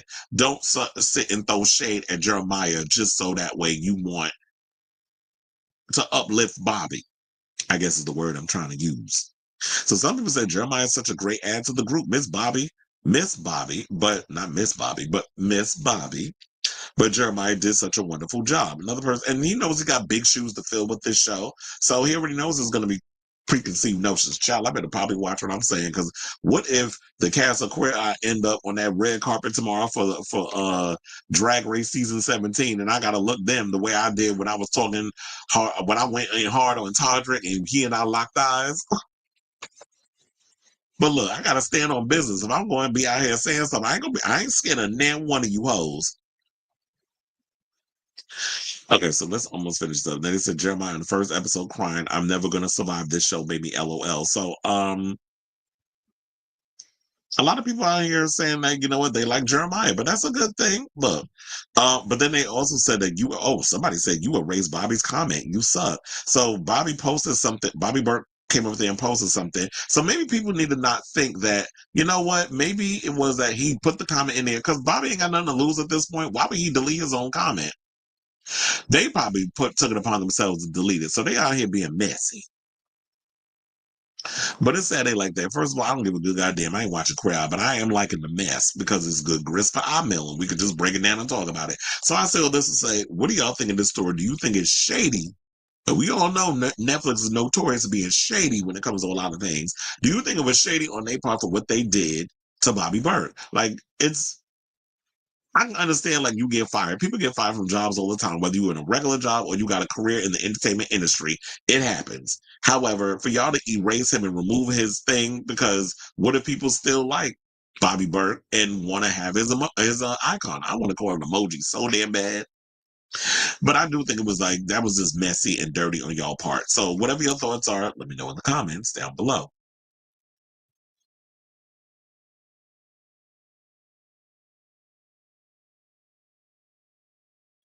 Oh, did I read this one? You said, come to think of it, whatever happened to Regis-Jean Page? Wasn't he supposed to be the next big thing? That's a good thing. Because it was like, yeah, where is Regis-Jean Page? The last thing I saw him in was Dungeons and Dragons with Michelle Rodriguez and Chris Pine. That was the last time I seen Regis-Jean Page in anything. If y'all seen him in anything else post that, let me know. But yeah, that was the last time I seen him. And I do remember that there was a point where they were going to make him, he was supposed to be this next big thing because he was this hot thing on Bridgerton. Oh yeah, I see it. They said, just here again, announcing that tomorrow I have an announcement. Yeah, that you're going to be in Scream 7. And we see like there was a Scream, and you in a Scream chat? um, So yeah, she's gonna announce that she's in it because it's like, yeah, you can't have. It's no shade, but you can't have. Um, well, yeah, she was at a convention when I guess this fan asked her, and I think the fan gonna be mad because they feel like they didn't get the scoop. They felt probably at the time they would get the scoop, but she was probably like, I can't say anything because contractually things have not been, the I's haven't been dotted and the T's haven't been crossed. Similar to Jennifer Love Hewitt, where she was like, I can't say anything right now because the ink ain't dry on the paper yet. So you have to wait until negotiations and things have happened, pay, whatever you want to call it, and bring them in. Now, I'm hoping that, look, even if we're not getting the Carpenter sisters, I'm here for them giving a much bigger role to Mindy and Chad because I like Mindy and Chad in the other two movies. So if y'all can give them something to do without wasting our damn time, I'm here for it.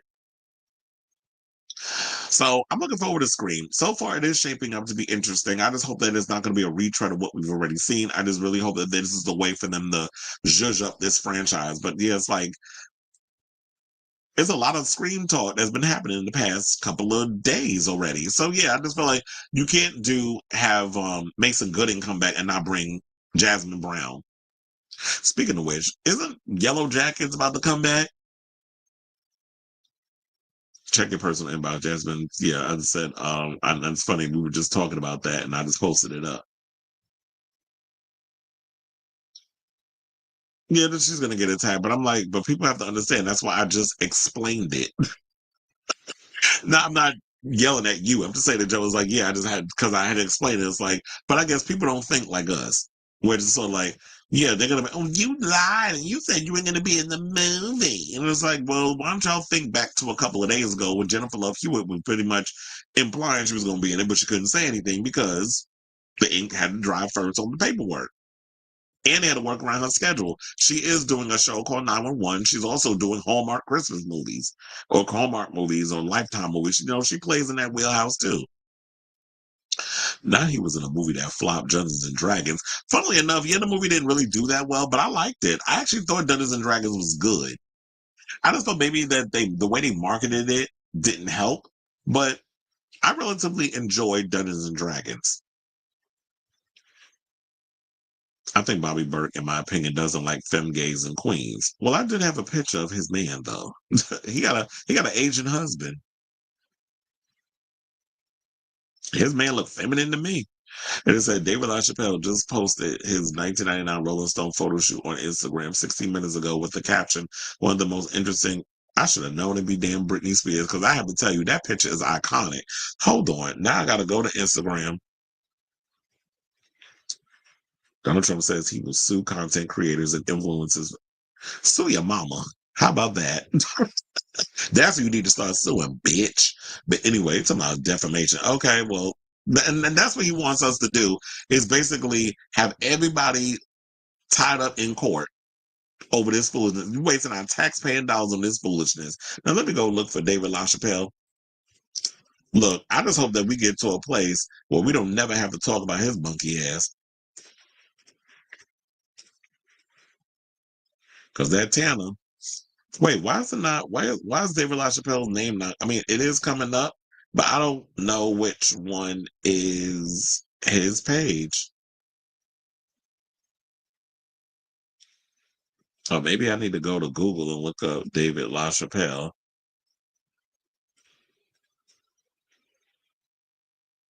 Instagram.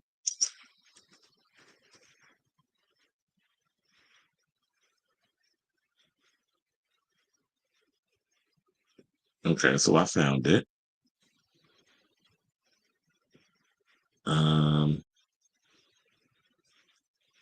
He got a lot of photos up here. There's this one photo that I love that he did with Charlie XCX with the giant hand, and that was during I think the that wasn't the Brat era, was it? Wait, hold on, but I did find it though. Why I thought this woman was and funnily enough, who was the queen? Oh yeah, I was like, wait, isn't somebody we know recently replicated this Britney Spears shoot? I was like, yeah, Adore Delano. Because she's got some covers tour that she's doing. See, I had to mute it in case, because I don't know if there's any pictures out there that, I mean, there's any music playing. Let the music play, you don't get away. Oh, yeah, and then I think David LaChapelle filmed this video. Yeah, I remember all these photos. I had all, child, this is the video about the abortion. Remember that? Go ahead, Miss Brittany. She's worked with David LaChapelle a lot of times. They said, please leak the original Make Me music video. Oh, wait, didn't he work on that too? The Make Me banishment. Please share clips of your edit. Because I know there was some drama. Well, hopefully he don't get sued if he does that. But yes, shout out to David LaChapelle. He will always forever be one of my all-time favorite photographers. Well, let me close that out. Let's get back to the rest of y'all comments. You said they introduced Katy Perry. You already called them basic gays introducing a basic pop star. Yeah, they did, honey. You said, I love it when Chris is shady. Bring them, but don't kill them, please. The next 4 years, I hate him. I hate that him and Madonna had a falling out over the hung up video, but that was natural. Wait, he was supposed to work on that. How did I not know that David LaChapelle was supposed to do the hung up music video? Who actually filmed that music video? Hold on, do I need to Google schmoogle that too? Who did the hung up music video?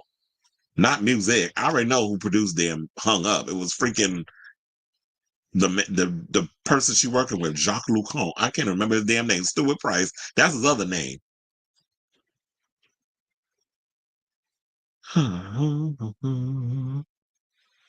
Oh, Johan Renck. I know he's directed a lot of her music videos. Didn't he also do didn't he do Nothing Really Matters too? I know he's done a lot of her videos. I do like the video though, but I'm like, yeah, I want to know why that didn't work out. You want to know something? I need David LaChapelle to kind of do like a tell-all, like I said, behind the scenes Tia working on music videos and with certain pop stars and that sort of thing. Because you already know. Well, how I became familiar with Amanda Lepore because of David LaChapelle. That's how I got to know Amanda Lepore. And I wish I could find that damn photo that I took with her at a club back in the day. I was like, I don't know. I was on my way to the bathroom. And I was like, I had to call my friend. I said, get over here real quick. I can get this picture with Amanda. And she took the picture with me. But look, and I'm going to tell y'all, tomorrow, I'm sure I'm going to run into T.S. Madison. I'm getting a picture with her too. You said, I know he was, you talking about Viking? Are you talking about Johan as a Viking? Is he?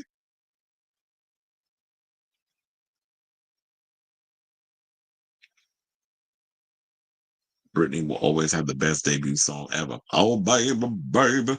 Yeah, hit me one more time. Tate McRae wishes she had songs on the level of a Britney. I was watching that video where they was talking about, what was it? What was the video that I sent? Something about a Gen Z pop stars in trouble because a lot of them have a hard time like standing out, like Little Nas X and all these other ones.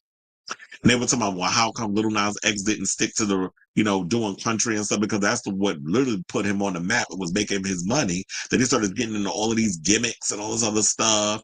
And then they were talking about Tate McRae. And I was sitting there like, they was about, well, since she up in here taking from Britney and all this other stuff, why doesn't she work with, not saying that her whole aesthetic is wrapped around Britney, but it was since you the closest that this new generation is getting to their version of a Britney, why doesn't she work with producers that kind of match the thing that she's doing? Because Tate has changed her image so many times trying to figure out where she fits in. You try to do the whole pop rock thing, it didn't work. You were trying to do all these different genres of music, it just wasn't working for you. Then because you were a dancer with an okay voice, now you can get up there and now you get into the pop thing. She needs to get more into like doing dance pop. They even went in on Dula Peep too, and it was saying all the things we've been saying about her. It was like, yeah, Future Nostalgia was the shit, but then she came out with Radical Optimism, which was like boring. It didn't seem like it even fit her narrative. She wasn't giving what the gays and the people wanted in regards to the dance music. And then she said something or another about,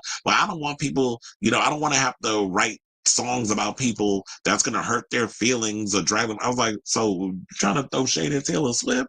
And that's number one. Number two is like, you don't have to do what Taylor Swift is doing. Taylor Swift has a distinct way of the way she writes and the way she gets her personal side invested into the music. That's her thing. Nobody said you had to copy what she's doing, but you can do songs where you can talk about things going on in your life and relationships and vaguely cloak it in a way that is relatable and universal without having to hurt the feelings of the people you were in relationships with. For instance, you used to date Gigi Hadid's brother, Anwar. So if you need to write a song about Anwar, you don't need to go hard on him. You could just write the song. So I don't understand. Like, I just feel like she just knew the people having an identity crisis. That's what she having. You said he was vilified by the Navy for the S&M. Oh, well, he had a problem. They had a problem with Rihanna's video. She didn't have a problem with it. Why they mad? And he said, or I forgot. There was some shadiness that happened behind the scenes. I think, if I'm trying to remember, Democrats announced an amendment to abolish the Electoral College. Guess who's pissed off? Well, first of all, y'all should have been did that a long time ago. Why y'all wait till now to abolish the Electoral College? Y'all should have had that in place when he won the first time. That's what you should have did. But y'all thought it was going to be a one and done, and then we'd all move on. Oh, you sent me the picture of the Tate McRae photo shoot. Yeah, I see it. I see her. If y'all can see it, it's the damn green screen, bitch. I can't really see it, but yeah, she did. She did. And I said, like, y'all tell me, oh, I don't think she's trying to be Tate McRae or whatever. But I'm like, oh, she's trying to be Britney. But I'm like, yeah, you trying to. It does feel like it's that is what you're doing. But anyway, that's Haley Bieber. We don't like her. Look, no shame, but a lot of you white girls are starting to look alike. I couldn't tell a Tate McRae from a damn Haley Bieber. But anyway, let's move on and let's get into some American Idol news. So let's talk about the Aiken.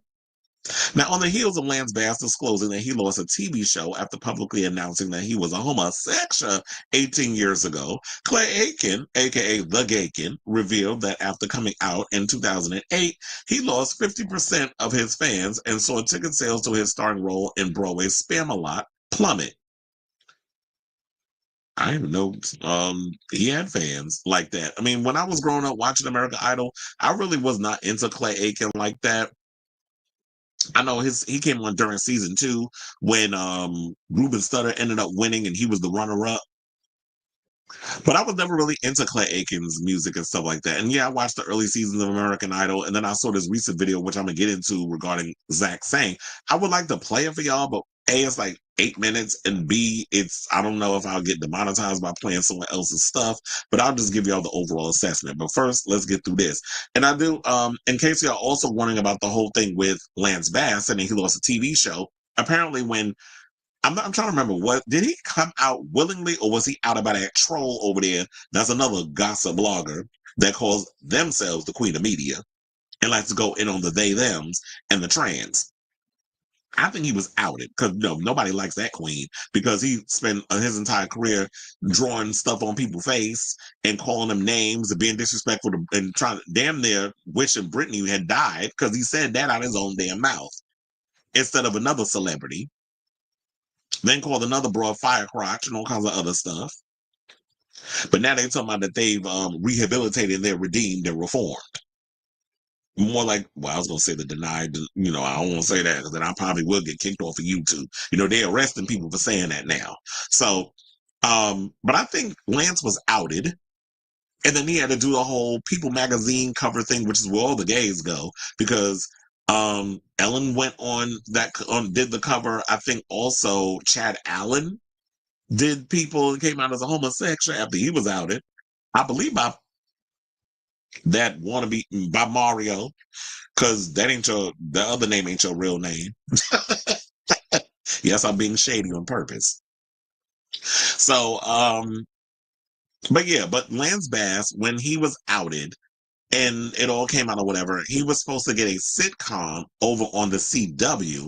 And they said that we have to cancel the show because now that you're out as a homosexual, you're not going to be believable as this character because this character is heterosexual. But then again, when you look at people like Neil Patrick Harris, who played a womanizer over there on the big, what was it? How I Met Your Mother. I almost said The Big Bang Theory. It was How I Met Your Mother. First of all, I think all of them two shows was kind of the same. Then I don't know why it wouldn't have been believable for Lance though, but I guess it was the times. But anyway, so they said that when Clay came out to the world in 2008, the public didn't react how they likely would today. Now, shortly after the birth of his son Parker on August 2008, or in August 2008, I should say, the American Idol alum came out as a homosexual on the cover of People magazine. Now, I don't know if y'all have seen it, but let's post. There's the photo. Now, he said, it was the first decision I made as a father. Aiken, then 29, said at the time, I could not raise a child to lie or to hide things. I wasn't raised that way, and I'm not going to raise a child to do that. Now 46, Aiken was reflecting on that moment with people and says so much of his public persona involved around speculation about his sexuality. Though he's glad that he was able to clear that up, it came with a price. Now, back then it was a big deal, he said, who recently marked his return to music with Christmas bells are ringing. Now, at the time, Aiken was starring on Broadway's Spamalot, and he noticed a drastic change in ticket sales after he came out. He said, the first 4 months that I was in, the show was selling out, standing room only. You could actually look at the ticket sales the week after that cover came out, he says. It went from selling very well to the week after the cover came out, the ticket sales dropped. Spamalot ended up closing a few months after that. He says, we're in a different time, he concludes. I lost maybe 50% of the fan base. Still, Aiken says that he has no regrets, and he's thrilled to know that's not the world we live in anymore. Saying a lot of people who come out now and end up having boosts in popularity because of it. That's mind-blowing to me because of the opposite that's happened when I came out. But it means that there's progress, and it means that as a country, we're headed in the right direction. So yeah, while we may have a administration coming in that wants to just take away the rights of every person that isn't white, heterosexual, and male, we do have people who are way more progressive than is being spoken about in the media. And yeah, back in the day, and it's funny, I was like, we're talking about 2008. So that's like almost, what was it, like 15, maybe I think it is around 15 years ago. The times was different. And that's what I always try to tell people who sit up here and talk about, when it comes to certain shows, oh, well, that's problematic. And I was like, well, it was different times in those days. And yeah, now when you look at the time of like 15, 20, 30 years ago to now, we have evolved so much that it's like, yeah, you can't do those things anymore. And we have a lot of queer artists who are out now who are able to thrive and have those careers because so many others that came before them had to sacrifice certain things so that way you be able to come out and be your true authentic self today.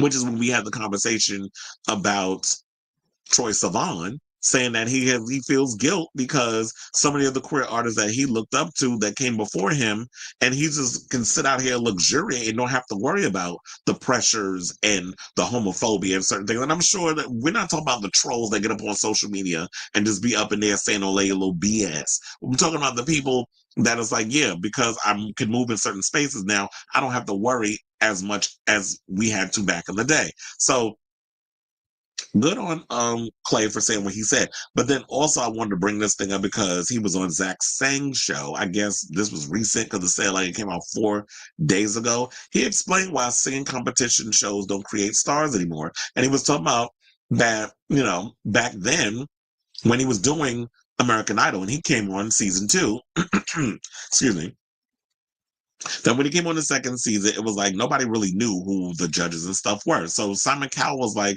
an exec, but nobody really knew who he was until years later. Based off of the harsh critiques that he was giving on the show, he kind of blew up into being like this big thing. Randy Jackson was a producer.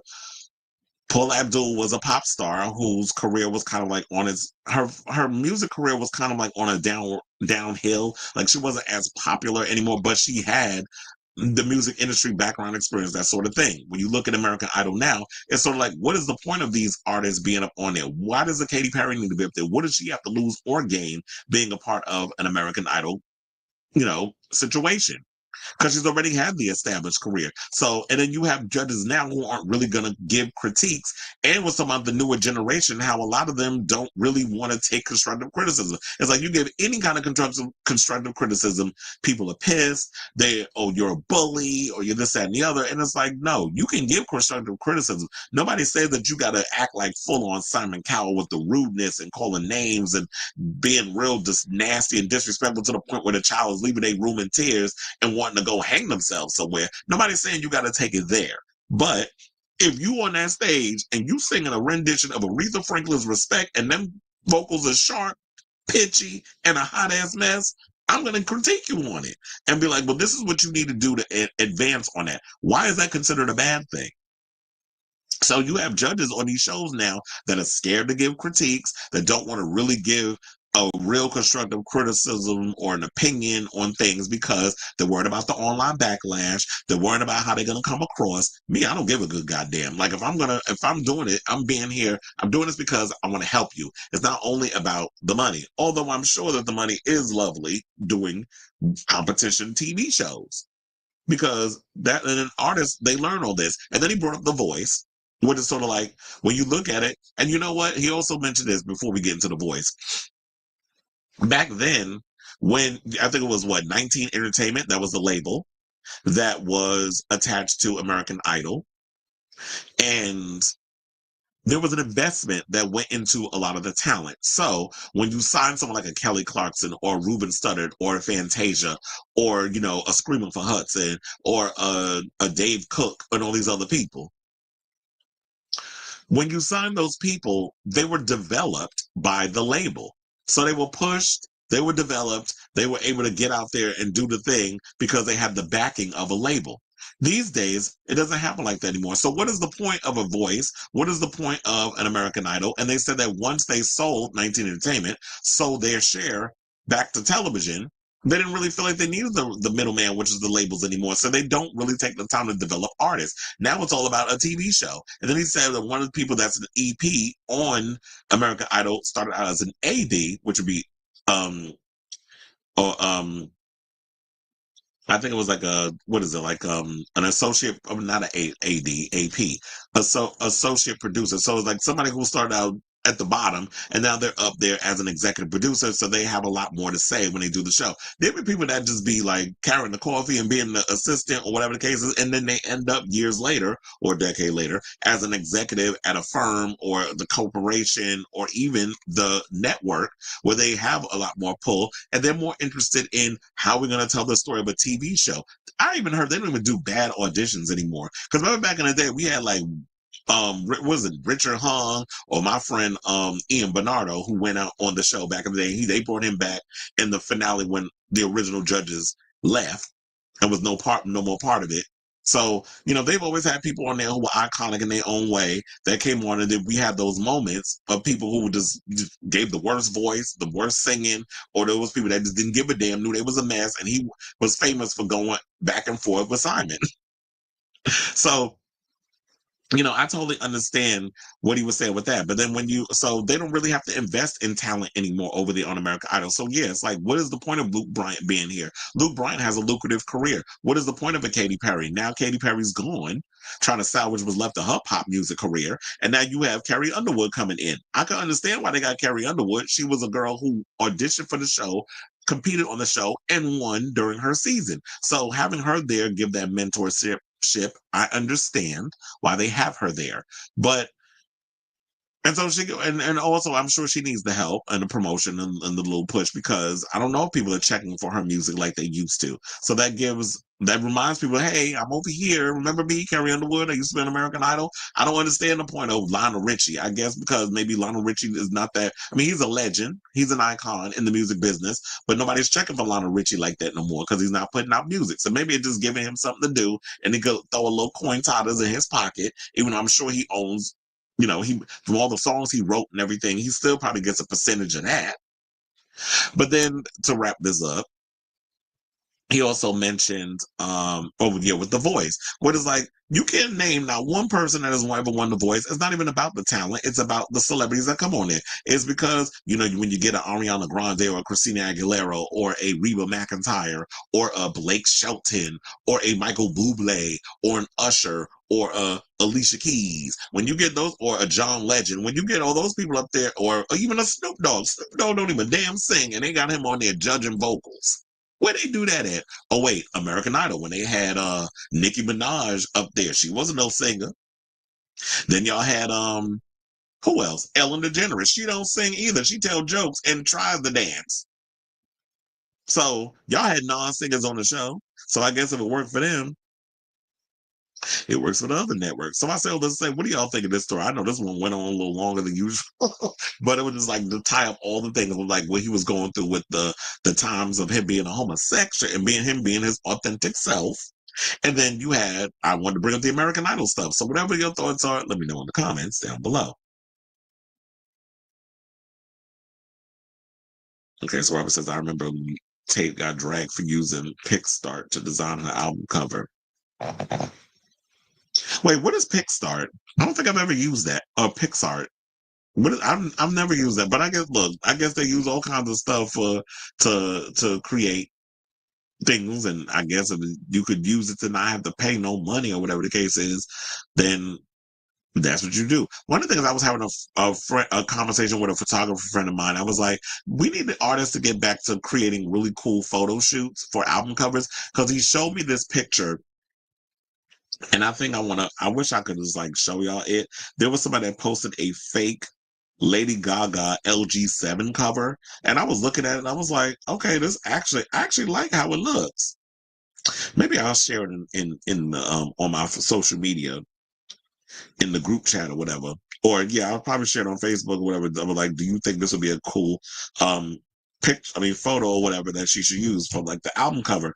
And for the upcoming album. And he said, I got excited. I thought that's what it was. And then he looked at it and was like, I think this would be a cool cover that they would use. And we were talking about how like artists don't really put the energy into the album covers anymore. I was like, you mean like when you got somebody that created like black font with 4-letter words and a green background? Yes, I'm talking about Charlie XCX. She got hit with that stray. So I'm like, and then decided to change all the pictures. I mean, all the album covers. I was like, no, you could have just left that as that one and that's that. But I do think that's relatively lazy. Why not just do a whole photo shoot and just put the pictures up? And the rest of them, you could just put on your Instagram. He said he didn't need to come out. Look, everybody was pretty much saying that at the time. I was like, one of my friends, Andre, said that too. I was like, child, we knew you was a homosexual.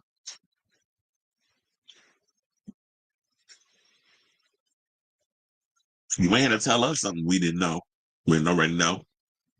The celebrities are selling records, not the contestants or the winners. Exactly. So it's like, it's not even about these artists. So then I asked this question. Why even go on TV if you know, like, the celebrities, excuse me, are the ones that's trying to outshine the actual people up there that want an opportunity? Is it because y'all want to use TV as a way to gain attention, like a platform and that sort of thing? Or like, oh yeah, see, I was on TV, but it's like there be so many people that come in and out of these rooms that are you even memorable? So I feel like at this point, why even go there? I would just, but I guess it's harder if you try to use social media to push your music. I saw the cover you're talking about. It was impressive, but I'm glad it's fake. Nikki uses AI all the time. She ain't the only one.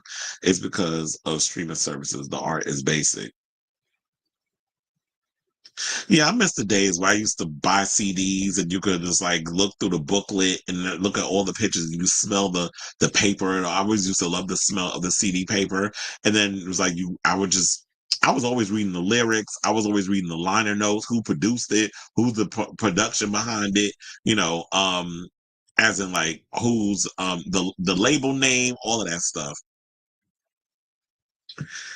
Okay, so now speaking of homosexuals and American Idol, let's get into Adam Lambert. So Adam Lambert, while we was talking about um Clay Aiken talking about how his career, being a homosexual, hindered his career back when he came out, losing, fans for Spam a Lot and how it ended up closing. Adam Lambert is saying that being a homosexual doesn't hinder your career. And how he felt that he proved, like with the way his career survived and thrived, that he proved people wrong, that you could be openly gay and still have a career. So basically, he did a recent interview with the New York Times, where he was talking about how, he was basically speaking about to them on evolving as an artist and how much the industry has changed since publicly coming out after American Idol. and said the following. He said, I think I trust myself more. Now, early on, I had a fair dose of imposter syndrome when it came to the celebrity thing. Coming off of Idol, I was like, yes, this is a dream that I've had. Yes, this is amazing. Oh my God, this is so cool. What am I doing here? Being labeled theatrical was like a euphemism for being gay. I was like, and? Because up to that point, it was commonly thought in the industry that it would work against you.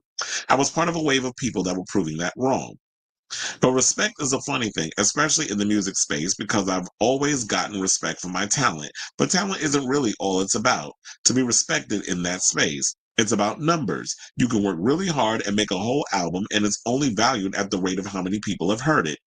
Whereas we can value the piece of theater, his current role as the MC in Cabaret on Broadway, because of what it's about and what it represents, and not just how many tickets are being sold. But I think that the ticket selling does play a part, because look, we just talked about Clay Aiken talking about how the lack of ticket sale for Spamalot after he came out of the closet, they end up having to close the show because of the lack of ticket sales. So ticket sales definitely is a major thing in order to keep a show going. But I understand what he's saying is that it's not all about that. It's the fact that queer people can get out here and express themselves in so many ways, and you can have a career outside of, if you could be open and honest about who you are. But then again, Adam, you were lucky in a way, because I feel like, yeah, you did suffer setbacks, because it was like, yeah, when you came out, we weren't hard on you, and it could have been probably because, and I hate to have to be this shallow, but Adam is attractive. When you look at um Clay Aiken, he gave goofy, he was skinny, he looked like the dude on the cover of Mad Magazine. Like, that's what he gave. But then when you look at Adam, Adam is attractive, Adam is fuckable. And I think that at the end of the day, that when you look at gay men and you look at women, you want to be able to look at somebody who is openly gay or whatever, and you want to be like, I want to have sex with them. And Adam exudes that energy. And yeah, he did get a minor setback when he went on the awards. I think, what was it, the Grammys, the AMAs? I don't remember. He made out with the guitar player, and he had a minor setback from that. But he was always able to have some sort of way of moderate success. So his career didn't hurt that much, but he also played the game. So we're not going to sit up here and act like that he didn't cow down and do certain things in order to keep that career afloat. And also, let's also not forget that he was the lead singer of Queen. So with him being in Queen, he was still able to accumulate a career because of like the way he sang himself gave very much Freddie Mercury-esque vibes. So for him to go out there and help with Queen and tour and all that other stuff, he was still able to have a career, even if the solo stuff wasn't given what needed to be given. And the record label wasn't really all behind him in a lot of ways. And he had to still be gender ambiguous in a lot of his songs that he sang, because he really couldn't be out and proud and comfortable in his skin until he did the Afters EP, which I absolutely love. And then he's like, at this point, I don't give a good goddamn. Like, I'm going, and we're going to talk about sex with men. We're going to talk about all the things that I couldn't really, he's not getting vulgar, but he's like, I just want to be a little naughty. And when you get to be a certain age, you played the game and you did what needed to be done long enough. And now we're at a point in the entertainment industry where it is not a death sentence if you come out of the closet. Adam Lambert could be his true authentic self, and you can see the stuff shine, and he's able to do what he's able to do. I definitely want to see him on Broadway and Cabaret. I need to get around to seeing that. Until I don't know how long he's going to be there, but I definitely need to see him in Cabaret. I've heard that he's really good in it. I wanted to see the one with Eddie Redmayne too, but I heard mixed reviews. But I definitely want to see Adam Lambert in that. So I say all this to say, and I hope we get a more Afters S type music. I definitely want to see him play in the whole dance music space. I definitely want to see him do unapologetically queer dance pop, because we definitely need a lot more artists like that out here making that type of music. So I was going to say, what do y'all think of this story regarding what Adam Lambert had to say? Whatever your thoughts are, let me know in the comments down below. Okay, so we have comments. Speaking of which, wait, hold on.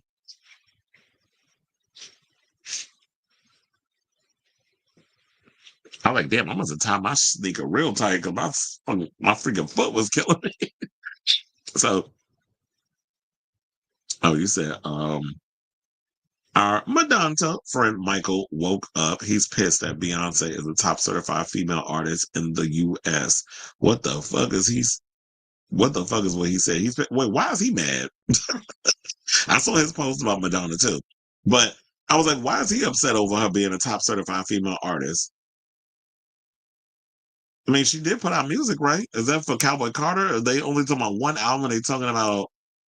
I mean, what is the measure of it? I'm confused. I mean, I'm confused about. Robert says, "I love you, Adam," but the American Music Award kiss led to cancel culture. Don't rewrite history. Yeah, because I was sitting there saying, like, you were not lucky where you got to have this amazing career. Because, child, I was around when you were on American Idol, and I was rooting for you to win.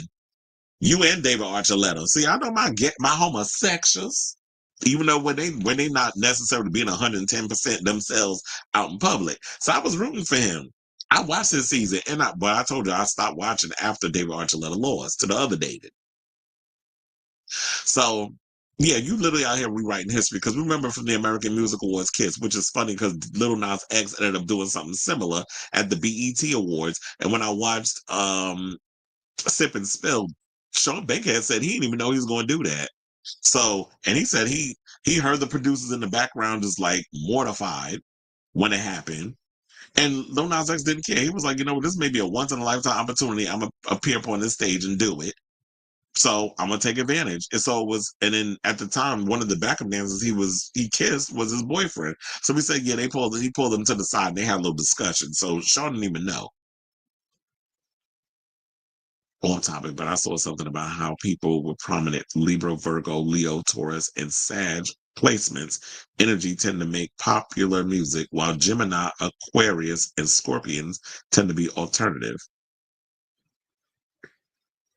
Could be, but then Pink is a Virgo. She tends to do more alternative music, but then I guess her music would be considered pop.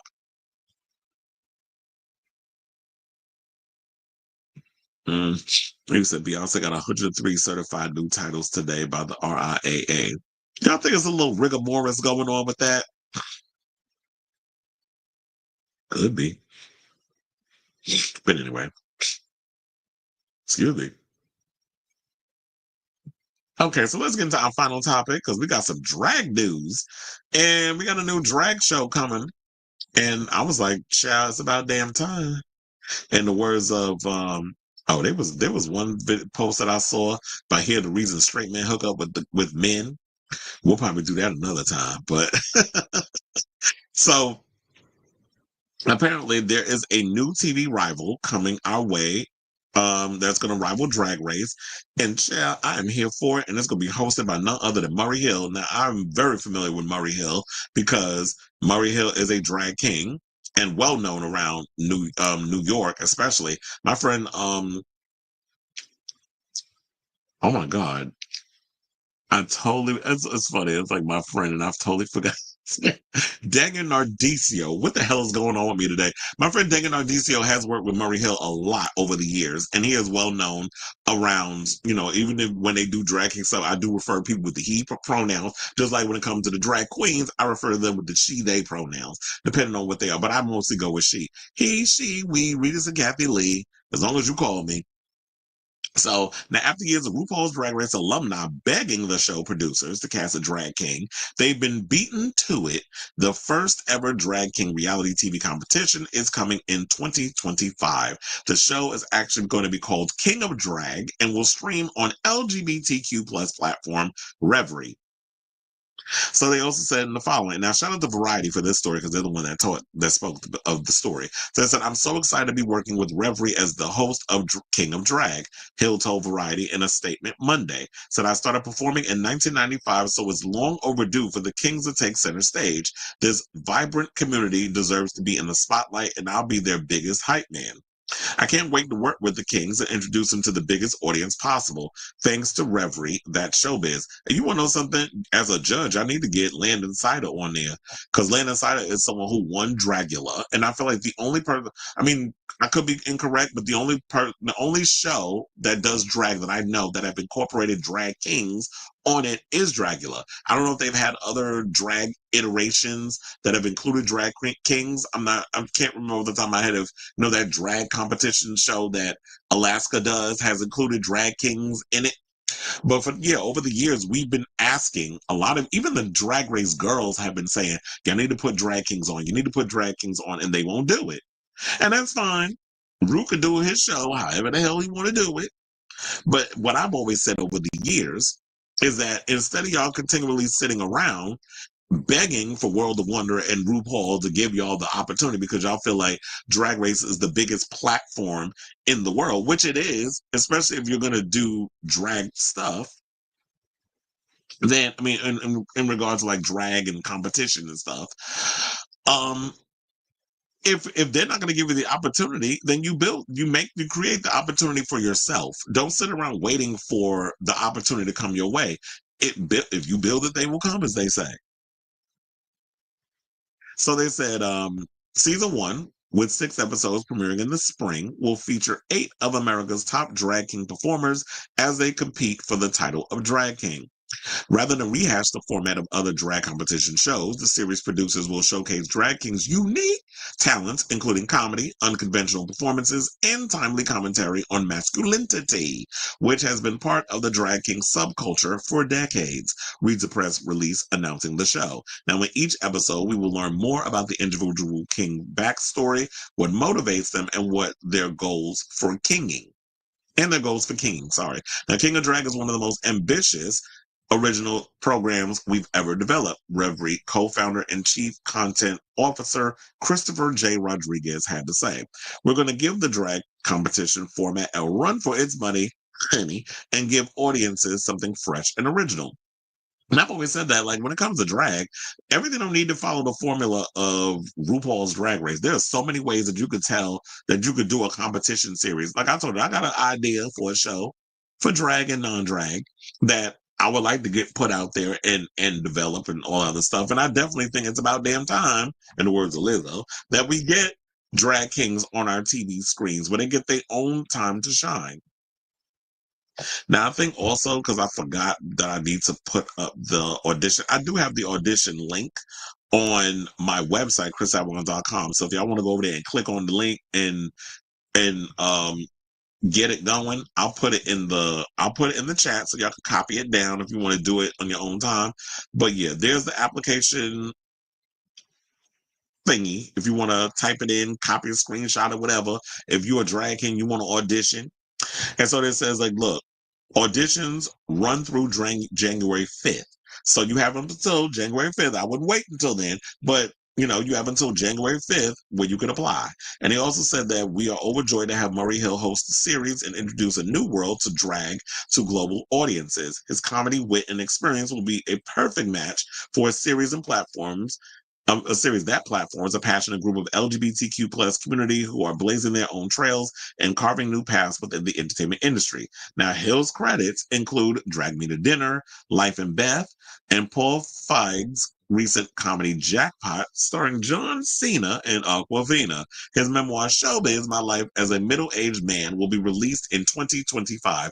So I totally agree that Murray Hill is definitely the perfect person to host this show, especially because Murray Hill, like I said, been around a long time. Like I knew Murray Hill back from working with Daniel Nardicio and so many other people around New York City.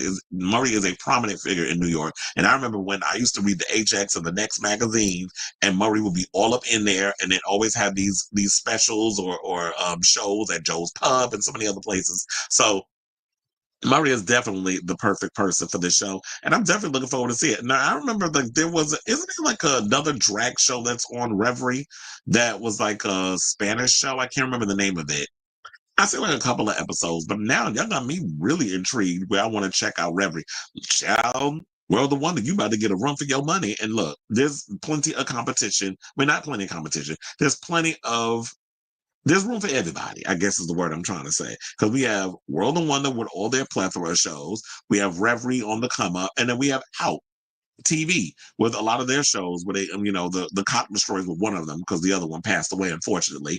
Has, what is it? They have Slag Wars and they got all these other shows. And then we got Willem coming out with their own show over there soon, a competition series. Then we have one of my friends who's on For the Love of Dilf season 3. So there's a lot of queer content out here on a lot of those smaller networks that we as a people should start supporting. So I say all this to say, what do y'all think of this story? Are you guys excited that finally we're getting a Drag King competition series? And child, I say all of this. If you can, try to get some of them Drag Race girls over there to be get like a guest judge and that sort of thing. I don't think y'all need to go and do the whole big celebrity names or whatever. I've always been of the mindset that use a lot of the local queer personalities and give them an opportunity to shine. We don't need to have a Katy Perry or have a Nicki Minaj or all these big names just so that way y'all can get eyes on the show. It's like we should be out here creating our own talent, and not only that, but giving people who are local queer talent an opportunity to get up on TV and show out and build their fan base that way. So but that's my producer side coming out. But anyway, so let me know what you guys think of this story in the comments down below.